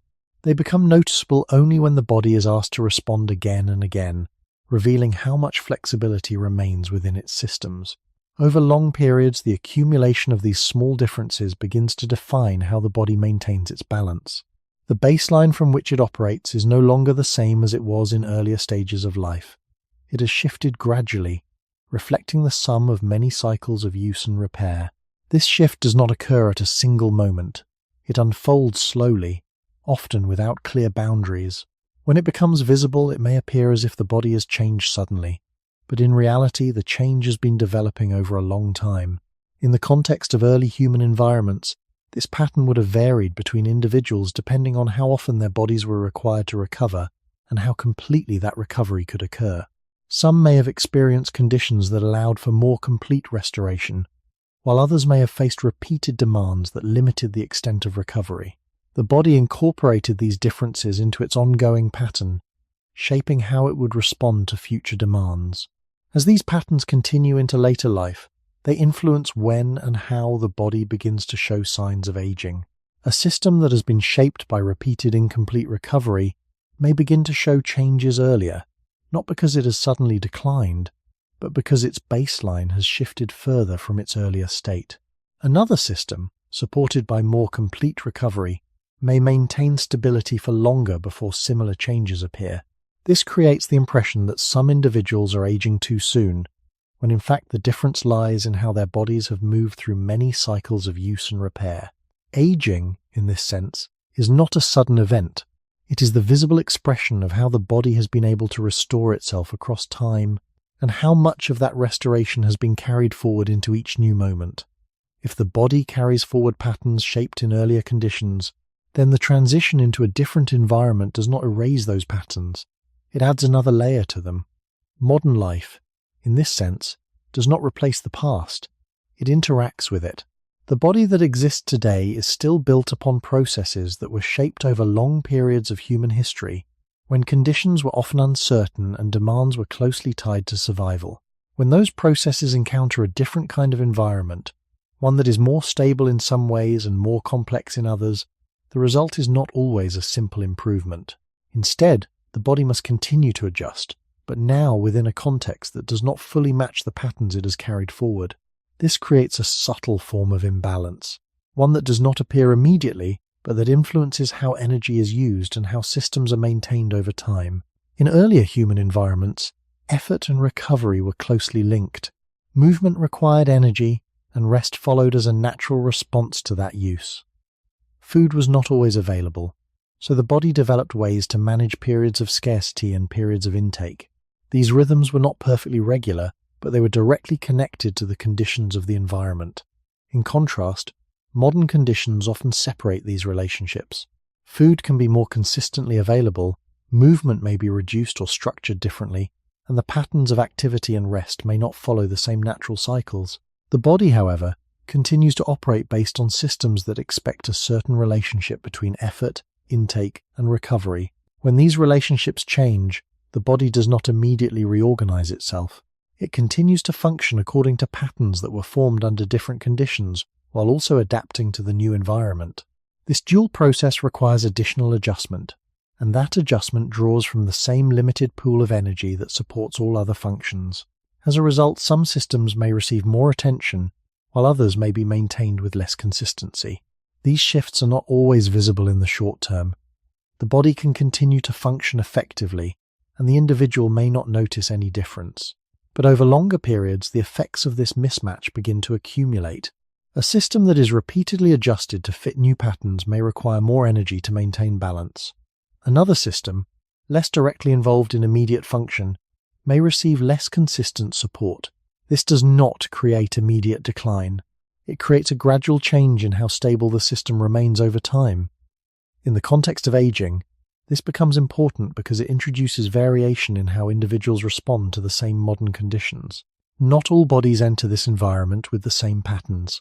Some may have been shaped by earlier conditions that align more closely with the demands of modern life, while others may carry patterns that require more adjustment. These differences influence how energy is distributed and how systems are maintained. Over time, they can lead to variation in how the body reveals its age. One individual may maintain stability for longer, while another may begin to show changes earlier, even under similar present-day conditions. This does not imply that modern life is uniformly harmful or beneficial. It suggests that the interaction between past patterns and present conditions is complex. The body is not designed for a single environment, but it is shaped by the environments it has experienced.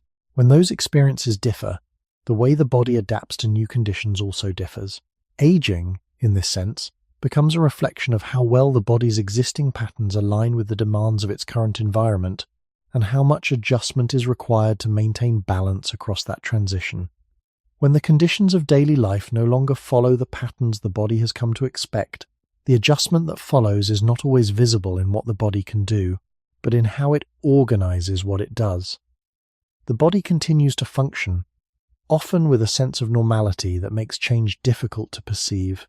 Yet beneath that sense of continuity, the relationships between effort, intake, and recovery are being reorganized. In earlier human environments, these relationships were closely linked. Movement required energy, energy had to be obtained, and periods of reduced activity followed naturally from the limits of what the body could sustain. This created a rhythm that, while not perfectly regular, was connected to the conditions of the environment. In modern life, these links are often less direct. Effort may not always lead to the same form of recovery, and intake may not always follow the same patterns of need. The body, however, continues to rely on systems that were shaped under conditions where these relationships were more tightly connected. As a result, it must adapt to a situation in which signals and responses do not always align in the same way they once did. This adaptation is not immediate. It unfolds gradually as the body attempts to maintain balance within a context that does not fully match its prior expectations. When signals of demand and signals of recovery are not aligned, the body may continue to allocate energy based on patterns that were once appropriate but are now only partially relevant. This does not produce immediate dysfunction. The body is capable of adjusting, of redistributing its resources, and of maintaining overall function. But this adjustment requires effort, and that effort becomes part of the body's ongoing pattern of energy use. Over time, this can influence how consistently systems are maintained. A system that is repeatedly required to adjust to new patterns may operate with slightly more variability. It may still perform its function, but it may require more careful balance to do so. Another system, less affected by these shifts, may remain more stable. These differences are often subtle, and they may not be recognized until they begin to influence how the body responds to repeated demands. In early human life, variation in environment would have created different patterns of adaptation between individuals. In modern life, a different kind of variation appears. Individuals share more similar external conditions, but their bodies respond to those conditions based on patterns shaped earlier. This creates a situation in which the same environment can produce different internal outcomes. One body may find the current conditions closer to its established patterns, requiring less adjustment to maintain balance. Another may need to reorganize its systems more extensively, drawing more energy into the process of adaptation. This difference does not create immediate contrast. Both individuals may appear to function normally. The variation becomes more visible over time, as the cumulative effect of repeated adjustment begins to influence how systems maintain themselves. When the body is asked to respond to additional demands, such as sustained effort or prolonged stress, these underlying differences may become more apparent. One individual may maintain stability with less effort, while another may experience earlier signs of reduced consistency. These differences are often interpreted as signs of aging, but they are also reflections of how the body has adapted to a mismatch between past patterns and present conditions. The body is not simply responding to what is happening now, it is responding through the structure it has already formed, carrying forward the influence of earlier environments into each new adjustment. This creates a layered process in which aging is shaped not only by current conditions, but by how those conditions interact with the body's history. When this quiet mismatch continues across many years, it begins to shape not only how the body responds in the present, but how it carries its capacity into the future. The body does not abandon its earlier patterns, and it does not fully replace them with new ones. Instead, it layers one upon the other, adjusting where it can and maintaining continuity where it must. This layered structure allows the body to function across changing conditions, but it also means that adaptation is never complete. There is always some degree of ongoing adjustment, some portion of energy directed toward maintaining a balance that is not entirely stable. In earlier human environments, the body's patterns were shaped by conditions that required direct and immediate response. Effort, intake, and recovery were closely linked, even if they were not always evenly distributed. In modern conditions, these links are less direct, and the body must work to interpret signals that do not always correspond in the same way. This interpretation is not conscious. It is carried out through systems that adjust how energy is distributed, how responses are regulated, and how stability is maintained. Each adjustment is small, but it contributes to a larger pattern that unfolds over time. When these adjustments are repeated, they begin to influence how efficiently the body can manage its resources.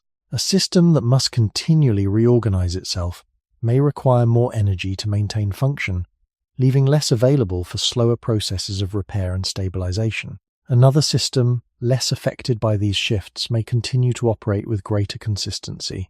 These differences do not create immediate contrast. The body remains functional, and the individual may not notice any change. Yet the cumulative effect of repeated adjustment gradually alters how the body sustains its balance. This alteration is not a sudden decline. It is a shift in how much effort is required to maintain what once occurred more easily. Over time, this shift becomes more apparent, especially when the body is asked to respond to repeated or sustained demands. In the long history of human life, variation in environment created variation in how bodies were shaped. In modern life, a different kind of variation appears, one that arises from how earlier patterns interact with present conditions. Two individuals may share similar external circumstances, yet their bodies may be carrying different histories of adaptation. One may require fewer adjustments to maintain balance, while another may require more. These differences are not always visible in early stages. They become clearer as the body continues to respond, revealing how much of its capacity has been directed toward ongoing adaptation. When this capacity is repeatedly used, it can influence how the body reveals its age. A system that has been engaged in continuous adjustment may begin to show signs of reduced stability earlier, not because it has suddenly changed, but because the effort required to maintain balance has increased over time. Another system, requiring less ongoing adjustment, may maintain stability for longer under similar conditions. This creates the impression that some individuals are aging more quickly, when in fact the difference lies in how their bodies have been managing the interaction between past patterns and present demands. Aging, in this sense, becomes a reflection of how much of the body's capacity has been used to maintain alignment between what it has learned and what it is now experiencing. The more adjustment that is required, the earlier the effects may become visible, revealing the cost of sustaining balance across conditions that were never fully designed to match. When two individuals are described as being the same age, the statement appears simple, but it carries an assumption that is rarely examined. It suggests that time has moved through both bodies in the same way, that the passing of years has produced similar changes, and that their internal states can be compared directly. Yet the body does not experience time as a uniform measure. It reflects time through what it has done, what it has repaired, and what it has carried forward. This means that two individuals who share the same number of years may not share the same biological condition. Their bodies may have moved through time along different paths, shaped by different patterns of use, recovery, and adaptation. In early human life, this difference would have been expected rather than unusual. individuals within the same group did not experience identical conditions. Differences in role, in exposure to environmental demands, and in access to resources created variation in how the body used its energy. Some may have moved more frequently across difficult terrain. Others may have experienced more stable access to food or shelter. These differences did not need to be large to influence how the body developed and maintained itself. Over time, they created variation in how each body responded to repeated demands and how it restored its balance. This variation is not always visible in early stages of life. Many individuals can appear similar in strength, in movement, and in overall function. The differences remain within the structure, influencing how the body responds under strain rather than how it performs under ordinary conditions. It is only when the body is asked to respond repeatedly or under sustained demand that these differences begin to emerge more clearly. One individual may maintain a consistent pattern of recovery, while another may begin to show subtle changes in how the body restores itself. These changes are often interpreted as signs of aging, but they are also reflections of how the body has been shaped over time. The idea of a shared age can therefore create an illusion. It suggests a level of similarity that may not exist beneath the surface. Two individuals may have lived through the same number of years, but the way those years have been experienced by their bodies can be very different.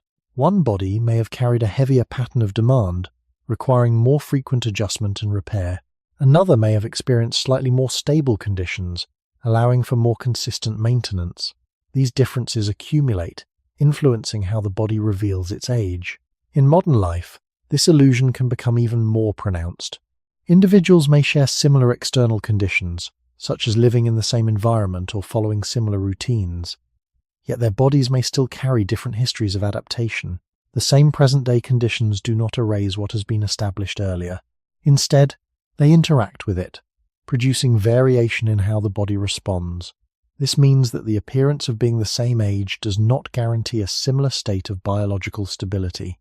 When we consider why some individuals appear to age sooner, this perspective becomes important. It suggests that aging is not simply a matter of time passing at a fixed rate. It is a reflection of how the body has moved through time, how it has balanced its energy, and how it has managed the relationship between demand and recovery. The difference between individuals is not created in a single moment. It is shaped gradually, through patterns that are often invisible until they begin to influence how the body responds. What appears as early aging may therefore be the point at which these differences become visible, revealing that the idea of a shared age does not fully capture how the body experiences the passage of time. If the idea of sharing the same age creates an illusion, it is because the body does not measure time in the same way that we do. Years are counted evenly, but the body does not change evenly. It responds to what happens within those years, not to the number itself. This means that two individuals can move through the same span of time while their bodies accumulate very different patterns of use, repair, and adjustment. These patterns are not visible in a simple way. They are expressed through how the body maintains stability, how it responds to repeated demands, and how it restores balance after disturbance. In early human life, this difference would have been embedded in the daily rhythm of existence. The body was constantly interacting with the environment, responding to shifts in food availability, temperature, movement, and social structure. Each of these factors influenced how energy was distributed and how systems were maintained. Because these influences were not identical for every individual, the internal experience of time was not identical either. One body may have moved through periods of greater demand, requiring more frequent adjustment. Another may have experienced slightly more consistent conditions, allowing for more stable maintenance. Over many years, these differences would shape how the body carried its history forward. This creates a situation in which chronological time and biological time begin to diverge. Chronological time continues at a fixed pace, but biological time reflects how the body has been shaped within that duration. A body that has required more continuous adjustment may show signs of accumulated change earlier, not because more time has passed, but because more has been required of its systems. Another body, shaped by different patterns, may retain a greater margin of stability for longer, even though the same number of years has passed. This divergence is often subtle at first. It does not create an immediate contrast between individuals. Both may appear similar in function and capacity. The difference becomes more apparent when the body is asked to respond under repeated or sustained conditions. One individual may maintain a consistent pattern of response, while another may begin to show variation in how the body restores itself. These variations are often interpreted as differences in aging, but they are also reflections of how the body has experienced time internally. In modern life, this divergence can become more difficult to recognize because external conditions are more similar across individuals. People may share similar environments, routines, and access to resources, yet their bodies are not beginning from the same internal state. Each carries a history shaped by earlier conditions, and this history continues to influence how the body responds. The same present conditions can therefore produce different outcomes, not because the environment is different, but because the bodies interacting with it are not the same. When we consider why some individuals appear to age sooner, this perspective suggests that the difference lies in how biological time has unfolded within each body. It is not that one person has moved faster through the years, but that their body has accumulated a different pattern of change within those years. The visible signs of aging are not simply markers of time past. They are expressions of how the body has balanced its energy, how it has managed repeated demands, and how it has carried forward the results of its own history. This makes aging less a uniform process and more a reflection of individual pathways, each shaped by conditions that may no longer be visible but continue to influence how the body exists in the present. If chronological time continues evenly, while biological time unfolds unevenly, then the moment when change becomes visible is not fixed. It does not arrive at the same point for every body. Instead, it appears when the accumulated differences within the body begin to affect how it sustains its balance. This moment is often interpreted as the beginning of aging, but it is more accurately the moment when a long process becomes noticeable. The body has not suddenly changed direction. It has reached a point where the patterns it has been carrying are now expressed in ways that can be felt or observed. In early human life, such moments would not have been marked by a clear boundary. There was no distinct transition from youth to aging as a defined stage. The body moved through a continuous process, adjusting to conditions as they arose. Over time, individuals may have noticed that certain tasks required more effort, or that recovery took longer than before. These observations did not signal a new process, but rather the visible expression of changes that had been developing over many years. The difference between individuals lay in when these expressions became apparent. One person might continue to function with relative stability for longer, while another might begin to notice changes earlier. This difference did not arise from a single cause. It was shaped by the accumulation of many small factors, each contributing to how the body managed its energy and maintained its systems. In modern life, the expectation of a shared timeline can make these differences more noticeable. When individuals are compared based on age, there is an implicit assumption that their bodies should reflect similar states of function. When this expectation is not met, the difference can appear as an anomaly, as if something has occurred out of sequence. Yet from the perspective of the body, there is no fixed sequence that applies to everyone. Each body follows its own path, shaped by its own history of use, repair, and adaptation. The timing of visible change reflects how that path has unfolded. When the body is asked to respond to repeated demands, it reveals how much of its capacity has been preserved and how much has been used. A system that has maintained a wider margin of stability may continue to function without noticeable change. Another system, operating within a narrower margin, may begin to show variation under the same conditions. These variations are often interpreted as early aging, but they are also indicators of how the body has been shaped over time. They reflect not only the present state of the body, but the history it carries within its structure. This perspective helps to shift the focus away from a single moment of change and toward the gradual unfolding of patterns. Aging is not something that begins at a specific point. It becomes visible when the body's accumulated history reaches a threshold where it can no longer remain unnoticed. This threshold is not the same for everyone, because the paths leading to it are not the same. In this sense, the idea of aging too soon is relative. It depends on how we define the expected timing of change, and that expectation is often based on external measures rather than internal processes. The body does not follow a schedule that can be applied universally. It follows a pattern shaped by its own experience revealing its changes when the balance it has maintained begins to shift in ways that can no longer remain hidden.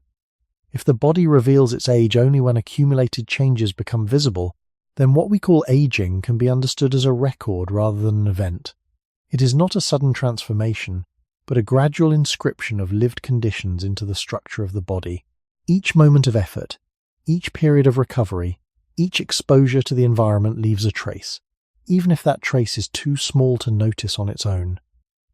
Over time, these traces form patterns, and these patterns, when carried forward, become the way the body expresses its history. In early human life, this record would not have been written in isolation. It would have been shaped by a world that constantly interacted with the body. Movement across land, exposure to shifting climates, the need to respond to uncertainty, all contributed to how the body used its energy and how it restored itself. None of these experiences were separate from the body. They were absorbed into it, influencing how its systems were maintained and how its balance was achieved. The body did not simply experience these conditions and then return to a neutral state. It adapted, and in adapting, it carried those conditions forward. This creates a form of continuity that is difficult to see but essential to understand. The body does not forget what it has been through. It reflects it, not in clear memories but in the way it functions. A system that has been repeatedly adjusted may respond differently than one that has remained more stable. A structure that has required more energy to maintain may show subtle variation earlier than one that has required less. These differences are not signs of isolated events. They are expressions of an accumulated record, built slowly across many moments. In early human populations, this record would have varied between individuals even within the same group. Differences in daily activity, in exposure to environmental stress, and in access to resources would have shaped how each body carried its history. Some individuals may have experienced more frequent cycles of demand and recovery, while others may have had slightly more consistent conditions. These differences did not need to be large to have an effect. Over time, they influenced how the body maintained itself and how it responded to new demands. The result was variation in how the body revealed its age, even when individuals shared similar external conditions. This perspective helps explain why aging cannot be understood as a single process that unfolds in the same way for everyone. It is shaped by the specific conditions each body has encountered and by how those conditions have been managed over time. When we observe differences in aging, we are not simply seeing the passage of time. We are seeing the outcome of how time has been experienced by the body itself. The visible signs are not just markers of duration, but indicators of accumulated responses. In modern life, this record continues to be written, even if the conditions have changed. The body still moves through cycles of use and repair, still responds to its environment, and still carries forward the results of those responses. The difference is that these processes are often less visible, and their effects may be attributed to time alone rather than to the patterns that have shaped them. When we consider why some individuals appear to age sooner, this idea of the body as a record becomes central. It suggests that aging is not a sudden loss, but a gradual revelation of what has been carried all along. The body is not becoming something new. It is showing what it has been becoming over time, shaped by conditions that may no longer be visible, but that remain present in how it functions now. If the body can be understood as a record of what it has experienced, then each system within it reflects a different aspect of that record. The body does not store its history in a single place. Instead, it expresses it through many interconnected processes, each shaped by how it has been used, how it has been repaired, and how it has adapted. Some of these processes remain stable for long periods, while others show gradual variation. This uneven expression creates a pattern in which the body does not age in a uniform way. Certain aspects of function may remain consistent, while others begin to change earlier, revealing different parts of the body's history at different times.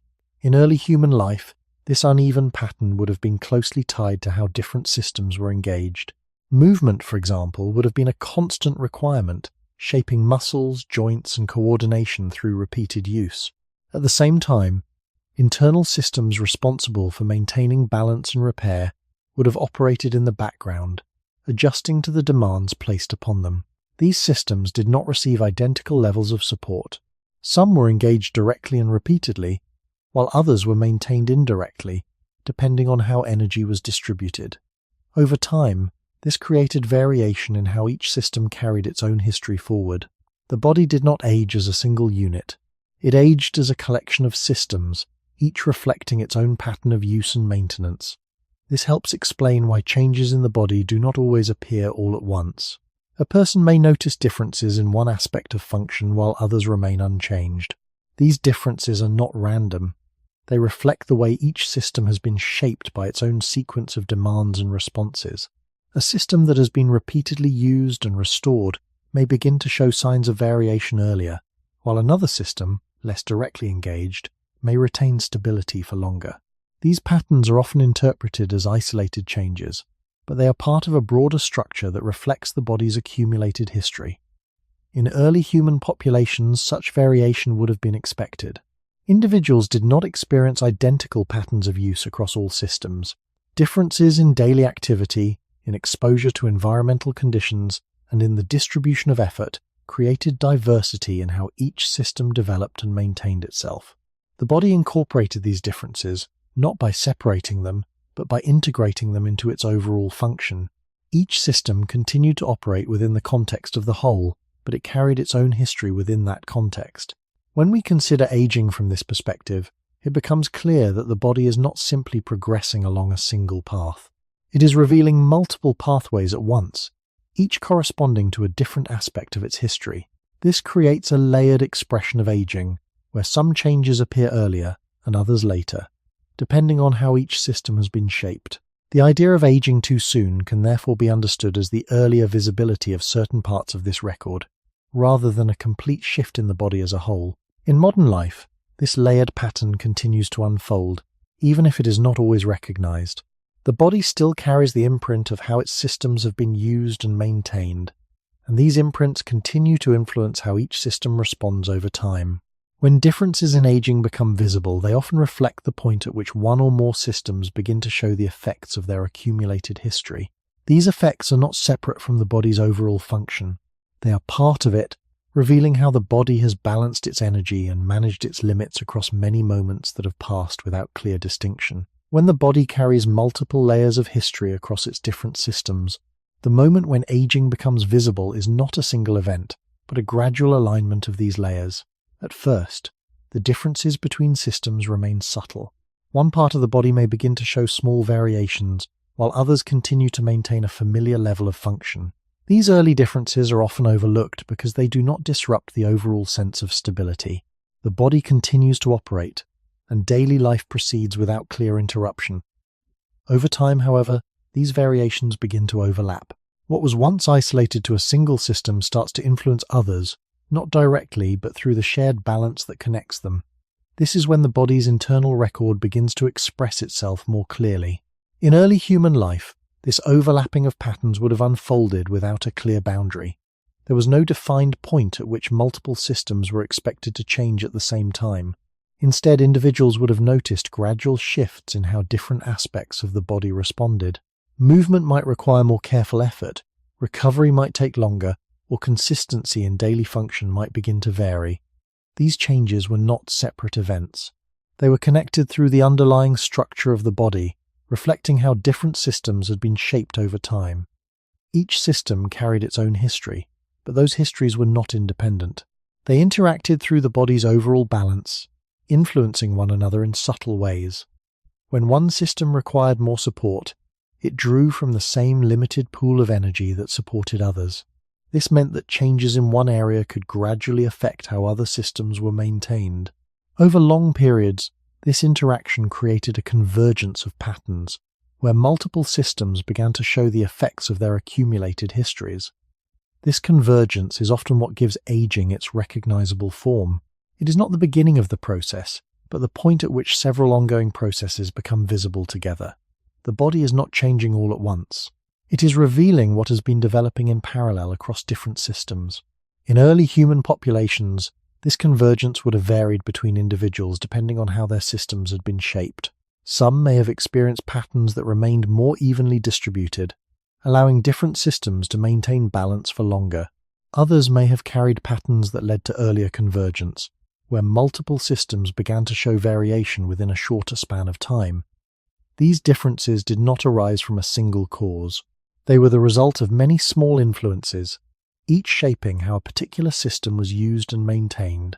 When we consider why some individuals appear to age sooner, this convergence becomes an important part of the explanation.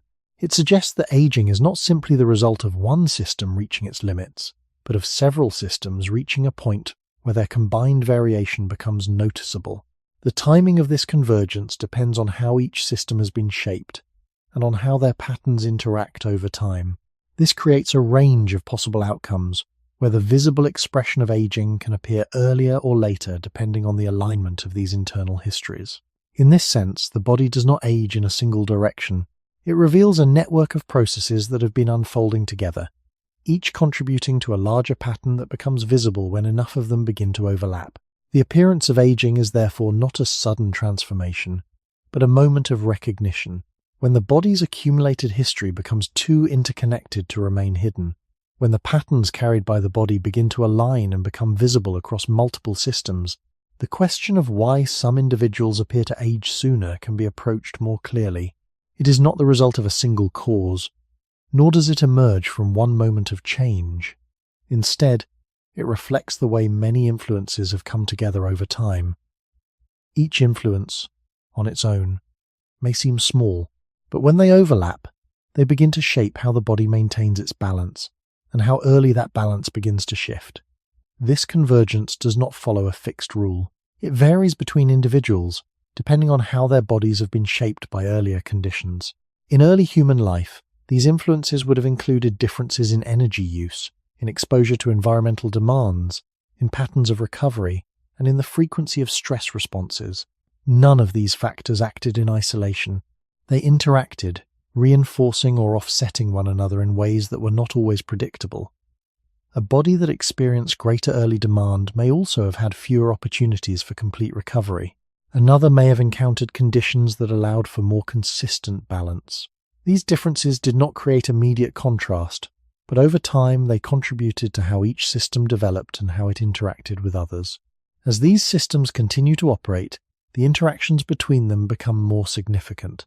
When one system begins to require more support, it draws from the same limited resources that sustain others. This can influence how those systems are maintained, creating a chain of small adjustments that gradually affect the whole. For some individuals, these adjustments remain distributed, allowing the body to maintain a sense of overall stability for longer. For others, the adjustments begin to concentrate, leading to earlier convergence of variation across multiple systems. This concentration is often what gives the impression that aging has arrived too soon. It is not that the body has suddenly changed, but that several ongoing processes have reached a point where their combined effects can no longer remain separate. In modern life, this convergence can be influenced by how earlier patterns interact with present conditions. The body continues to operate according to its internal structure, even as it adapts to new environments. If the alignment between past patterns and present demands requires more frequent adjustment, the accumulation of these adjustments may become visible earlier. Another body, shaped by different patterns, may require less adjustment, allowing its systems to maintain balance for a longer period. These differences are not always visible in the early stages. They emerge gradually, becoming clearer as the body continues to respond to repeated demands. When we observe that some individuals appear to age sooner, we are often seeing the result of this convergence. It is not a sudden failure or a single point of decline. It is the visible outcome of how multiple systems have been shaped, how they interact, and how they draw upon the body's limited resources. The timing of this outcome varies because the pathways leading to it are not identical. Each body carries its own history of energy use, recovery, and adaptation, and these histories do not align in the same way. In this sense, aging too soon is not a separate process. It is a variation in how the same processes unfold, influenced by the accumulation and interaction of many small factors. The body does not choose this timing. It reflects the conditions it has encountered and the ways in which it has managed them over time. When these influences begin to overlap more tightly, the difference between individuals is no longer just a matter of separate patterns, but of how those patterns reinforce one another. A body that has experienced slightly higher demands in one area may also have had less opportunity for complete recovery in another.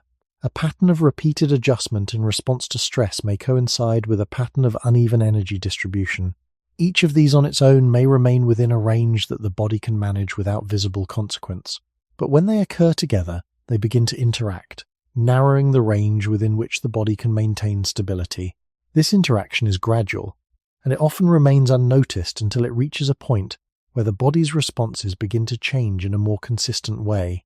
In early human life, such overlap would not have been unusual. Conditions did not act independently. Periods of scarcity could coincide with increased physical demand. Exposure to environmental stress could occur at the same time as reduced opportunity for rest. The body responded to all of these simultaneously, redistributing its energy across systems that were all competing for support. This created a situation in which multiple adjustments had to be made at once, each influencing the others. Over time, the accumulation of these overlapping adjustments shaped how the body maintained its balance. A system that had been repeatedly required to adapt under combined pressures might carry forward a pattern that was more sensitive to additional demand. Another system, shaped under slightly different conditions, might retain a wider margin of stability. These differences are not always visible when considered separately. They become more apparent when the body is asked to respond under conditions that require coordination between systems. For example, when effort, recovery, and regulation must all work together, the limits of each system begin to influence the others.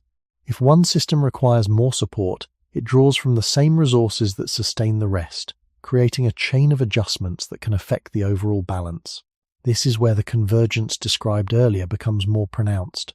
It is not only that multiple systems begin to show variation, but that their variations begin to interact, amplifying the effect. In this state, the body may still function, but it does so with less flexibility.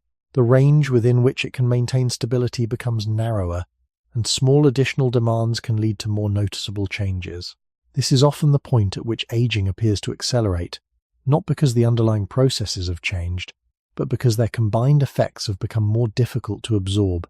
In modern life, this interaction can be influenced by how earlier patterns meet current conditions. A body that carries a history of repeated adjustment may encounter a present environment that requires further adaptation, adding to the existing pattern.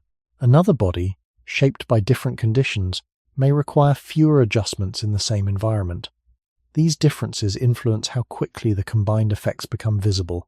One individual may reach the point of reduced flexibility earlier, while another may maintain a wider range of stability for longer. This variation does not arise from a single factor, but from the way multiple factors have interacted over time. When we observe that some individuals appear to age sooner, we are often seeing the result of this interaction. It reflects how the body has managed overlapping demands, how it has distributed its energy across competing needs, and how it has carried forward the effects of those decisions. Aging, in this sense, becomes a measure of how these interactions have unfolded, revealing the point at which the body's capacity to absorb variation begins to narrow. The timing of this narrowing differs between individuals, not because the process is different, but because the patterns leading to it have developed in different ways. When these overlapping patterns continue to interact over longer stretches of time, the body is not only adjusting to individual demands, but also managing the relationships between them. Each system no longer operates within its own range alone. It must function in coordination with others that are also adjusting, also drawing from the same limited resources. This creates a condition in which stability is no longer maintained by the strength of a single system, but by the balance between many systems that are all operating closer to their limits than before. The body can sustain this condition, but it does so with increasing reliance on compensation rather than restoration. In early human life, such coordination would have been necessary for survival. The body did not have the option to pause and fully restore each system before continuing. It had to move forward while maintaining enough balance to function.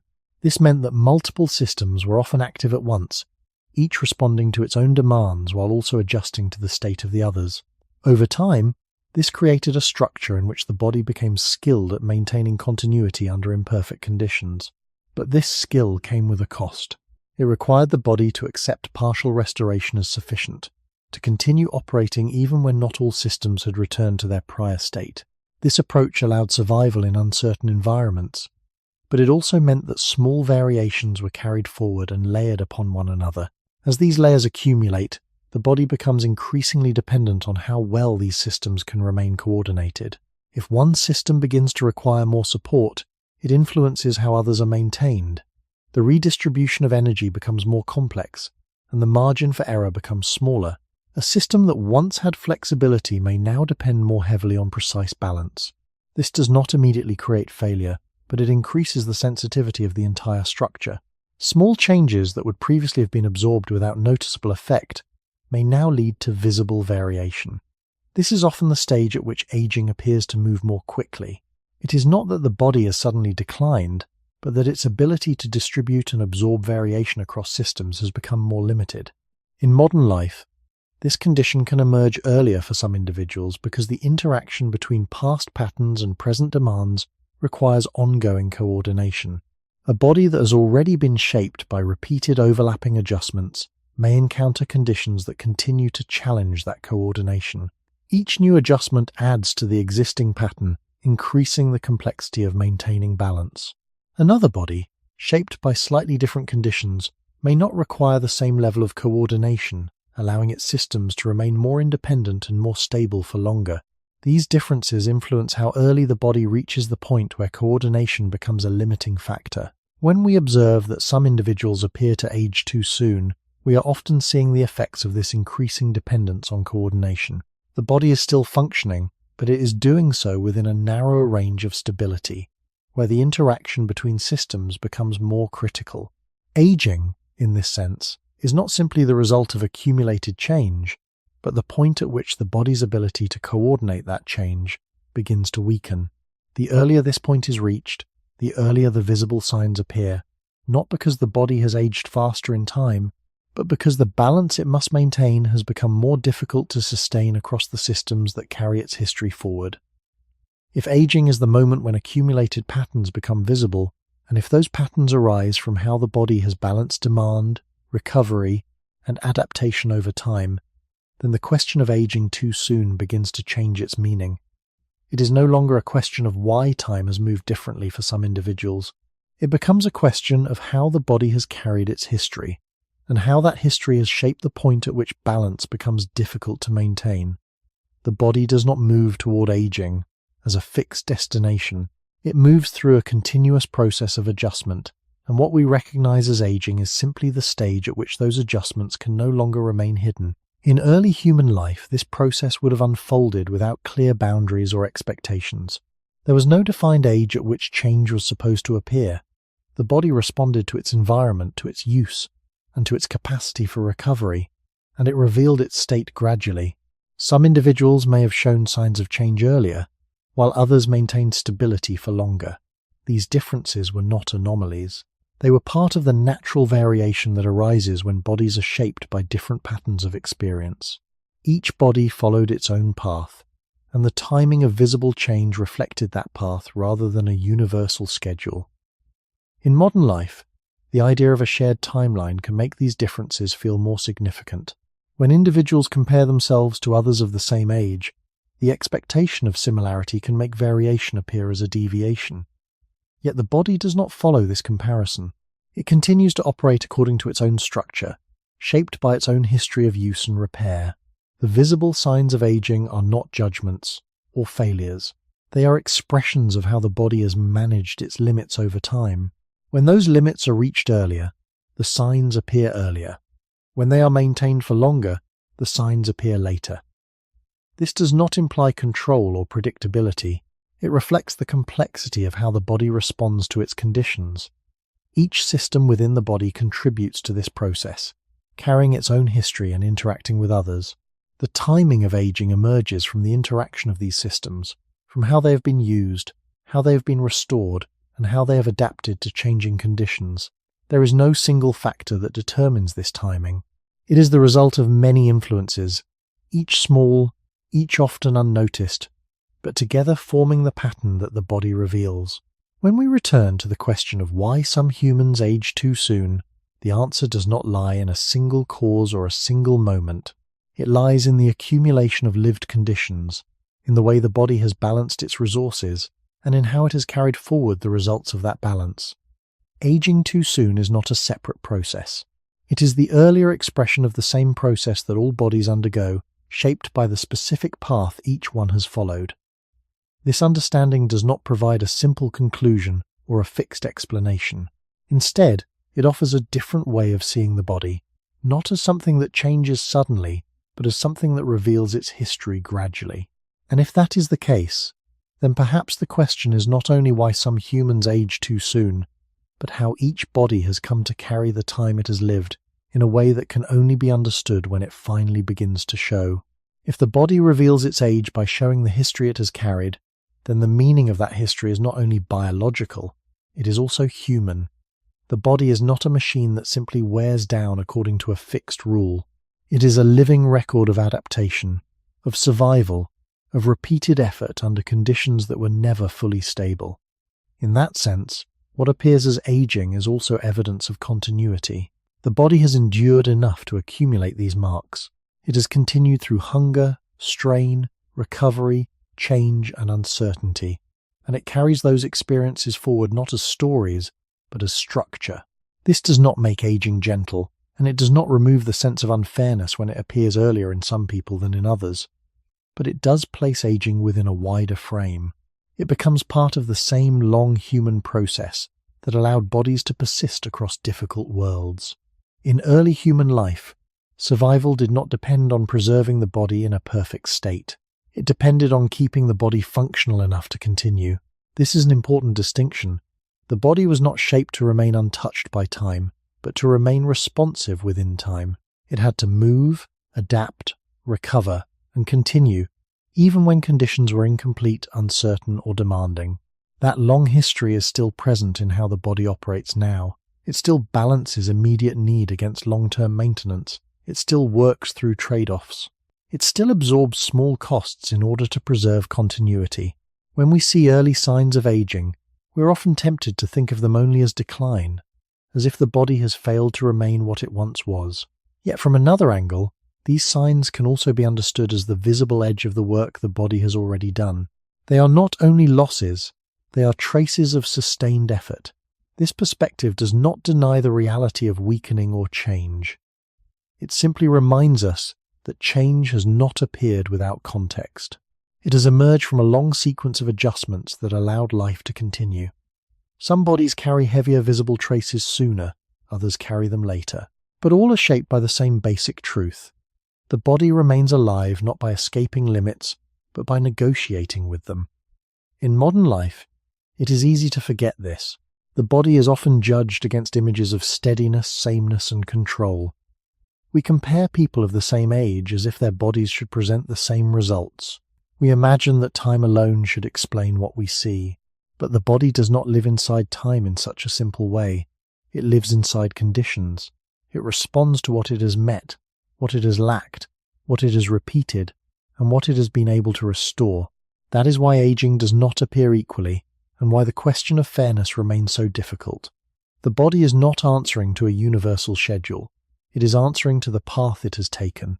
There is, perhaps, a quiet value in seeing this clearly, not because it removes uncertainty, and not because it gives a complete explanation, but because it turns aging away from the idea of sudden failure and toward the reality of accumulated life. The body is not merely becoming older, it is showing what it has had to do in order to remain here. And if some bodies begin to show that sooner, the question may not be how they fell out of order, but how much they have already been carrying without being seen. This does not close the mystery. It leaves us with something slower and perhaps more honest. The body ages not only because time passes, but because living always leaves a mark, and those marks do not arrive on every human frame at the same hour. If the body reveals its age as a record of how it has lived, then the final question is not only why some humans age too soon, but what it means to recognize that difference without reducing it to a simple explanation. The body does not move through life with a single purpose of preserving itself unchanged. It moves through conditions that require response, and each response leaves a trace. Over time, these traces accumulate into patterns, and those patterns become the structure through which the body continues to exist. Aging, then, is not an interruption of life. It is a continuation of it, expressed in a form that becomes visible only when enough has been carried forward. In early human life, this would not have been framed as a problem to solve. There was no expectation that all bodies should arrive at the same point in the same condition. Variation was part of existence.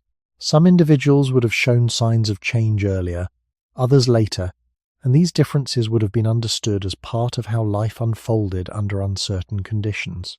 The body was not expected to remain the same. It was expected to continue, to function, to adapt, even as it changed. That expectation remains embedded in the structure of the body today. It continues to operate according to the same principles, even if the surrounding world has changed. When we ask why some humans age too soon, we're often searching for a clear cause, something that can explain the difference in a direct way, but the body does not offer such simplicity. It reflects a long sequence of interactions, each one small, each one shaped by context, and each one contributing to the whole. The visible differences between individuals are not the result of a single path diverging at one moment. They are the result of many paths unfolding in parallel, gradually shaping how the body maintains its balance and how it reveals its limits. This does not mean that aging is random. It follows patterns, but those patterns are complex, layered, and often invisible until they reach a point where they can no longer remain hidden. In modern life, it is easy to interpret early signs of aging as a form of failure, as if the body has moved out of sequence or has not maintained what it should have preserved. Yet this interpretation depends on the assumption that there is a single correct timeline for the body to follow. When that assumption is set aside, the difference begins to appear in another way. It becomes a variation in how the same underlying processes have unfolded. Some bodies reach visible thresholds earlier because the patterns they carry have converged sooner. Others reach those thresholds later because their patterns have remained distributed for longer.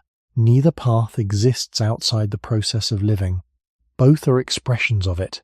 There is a quiet shift in perspective that emerges from this understanding.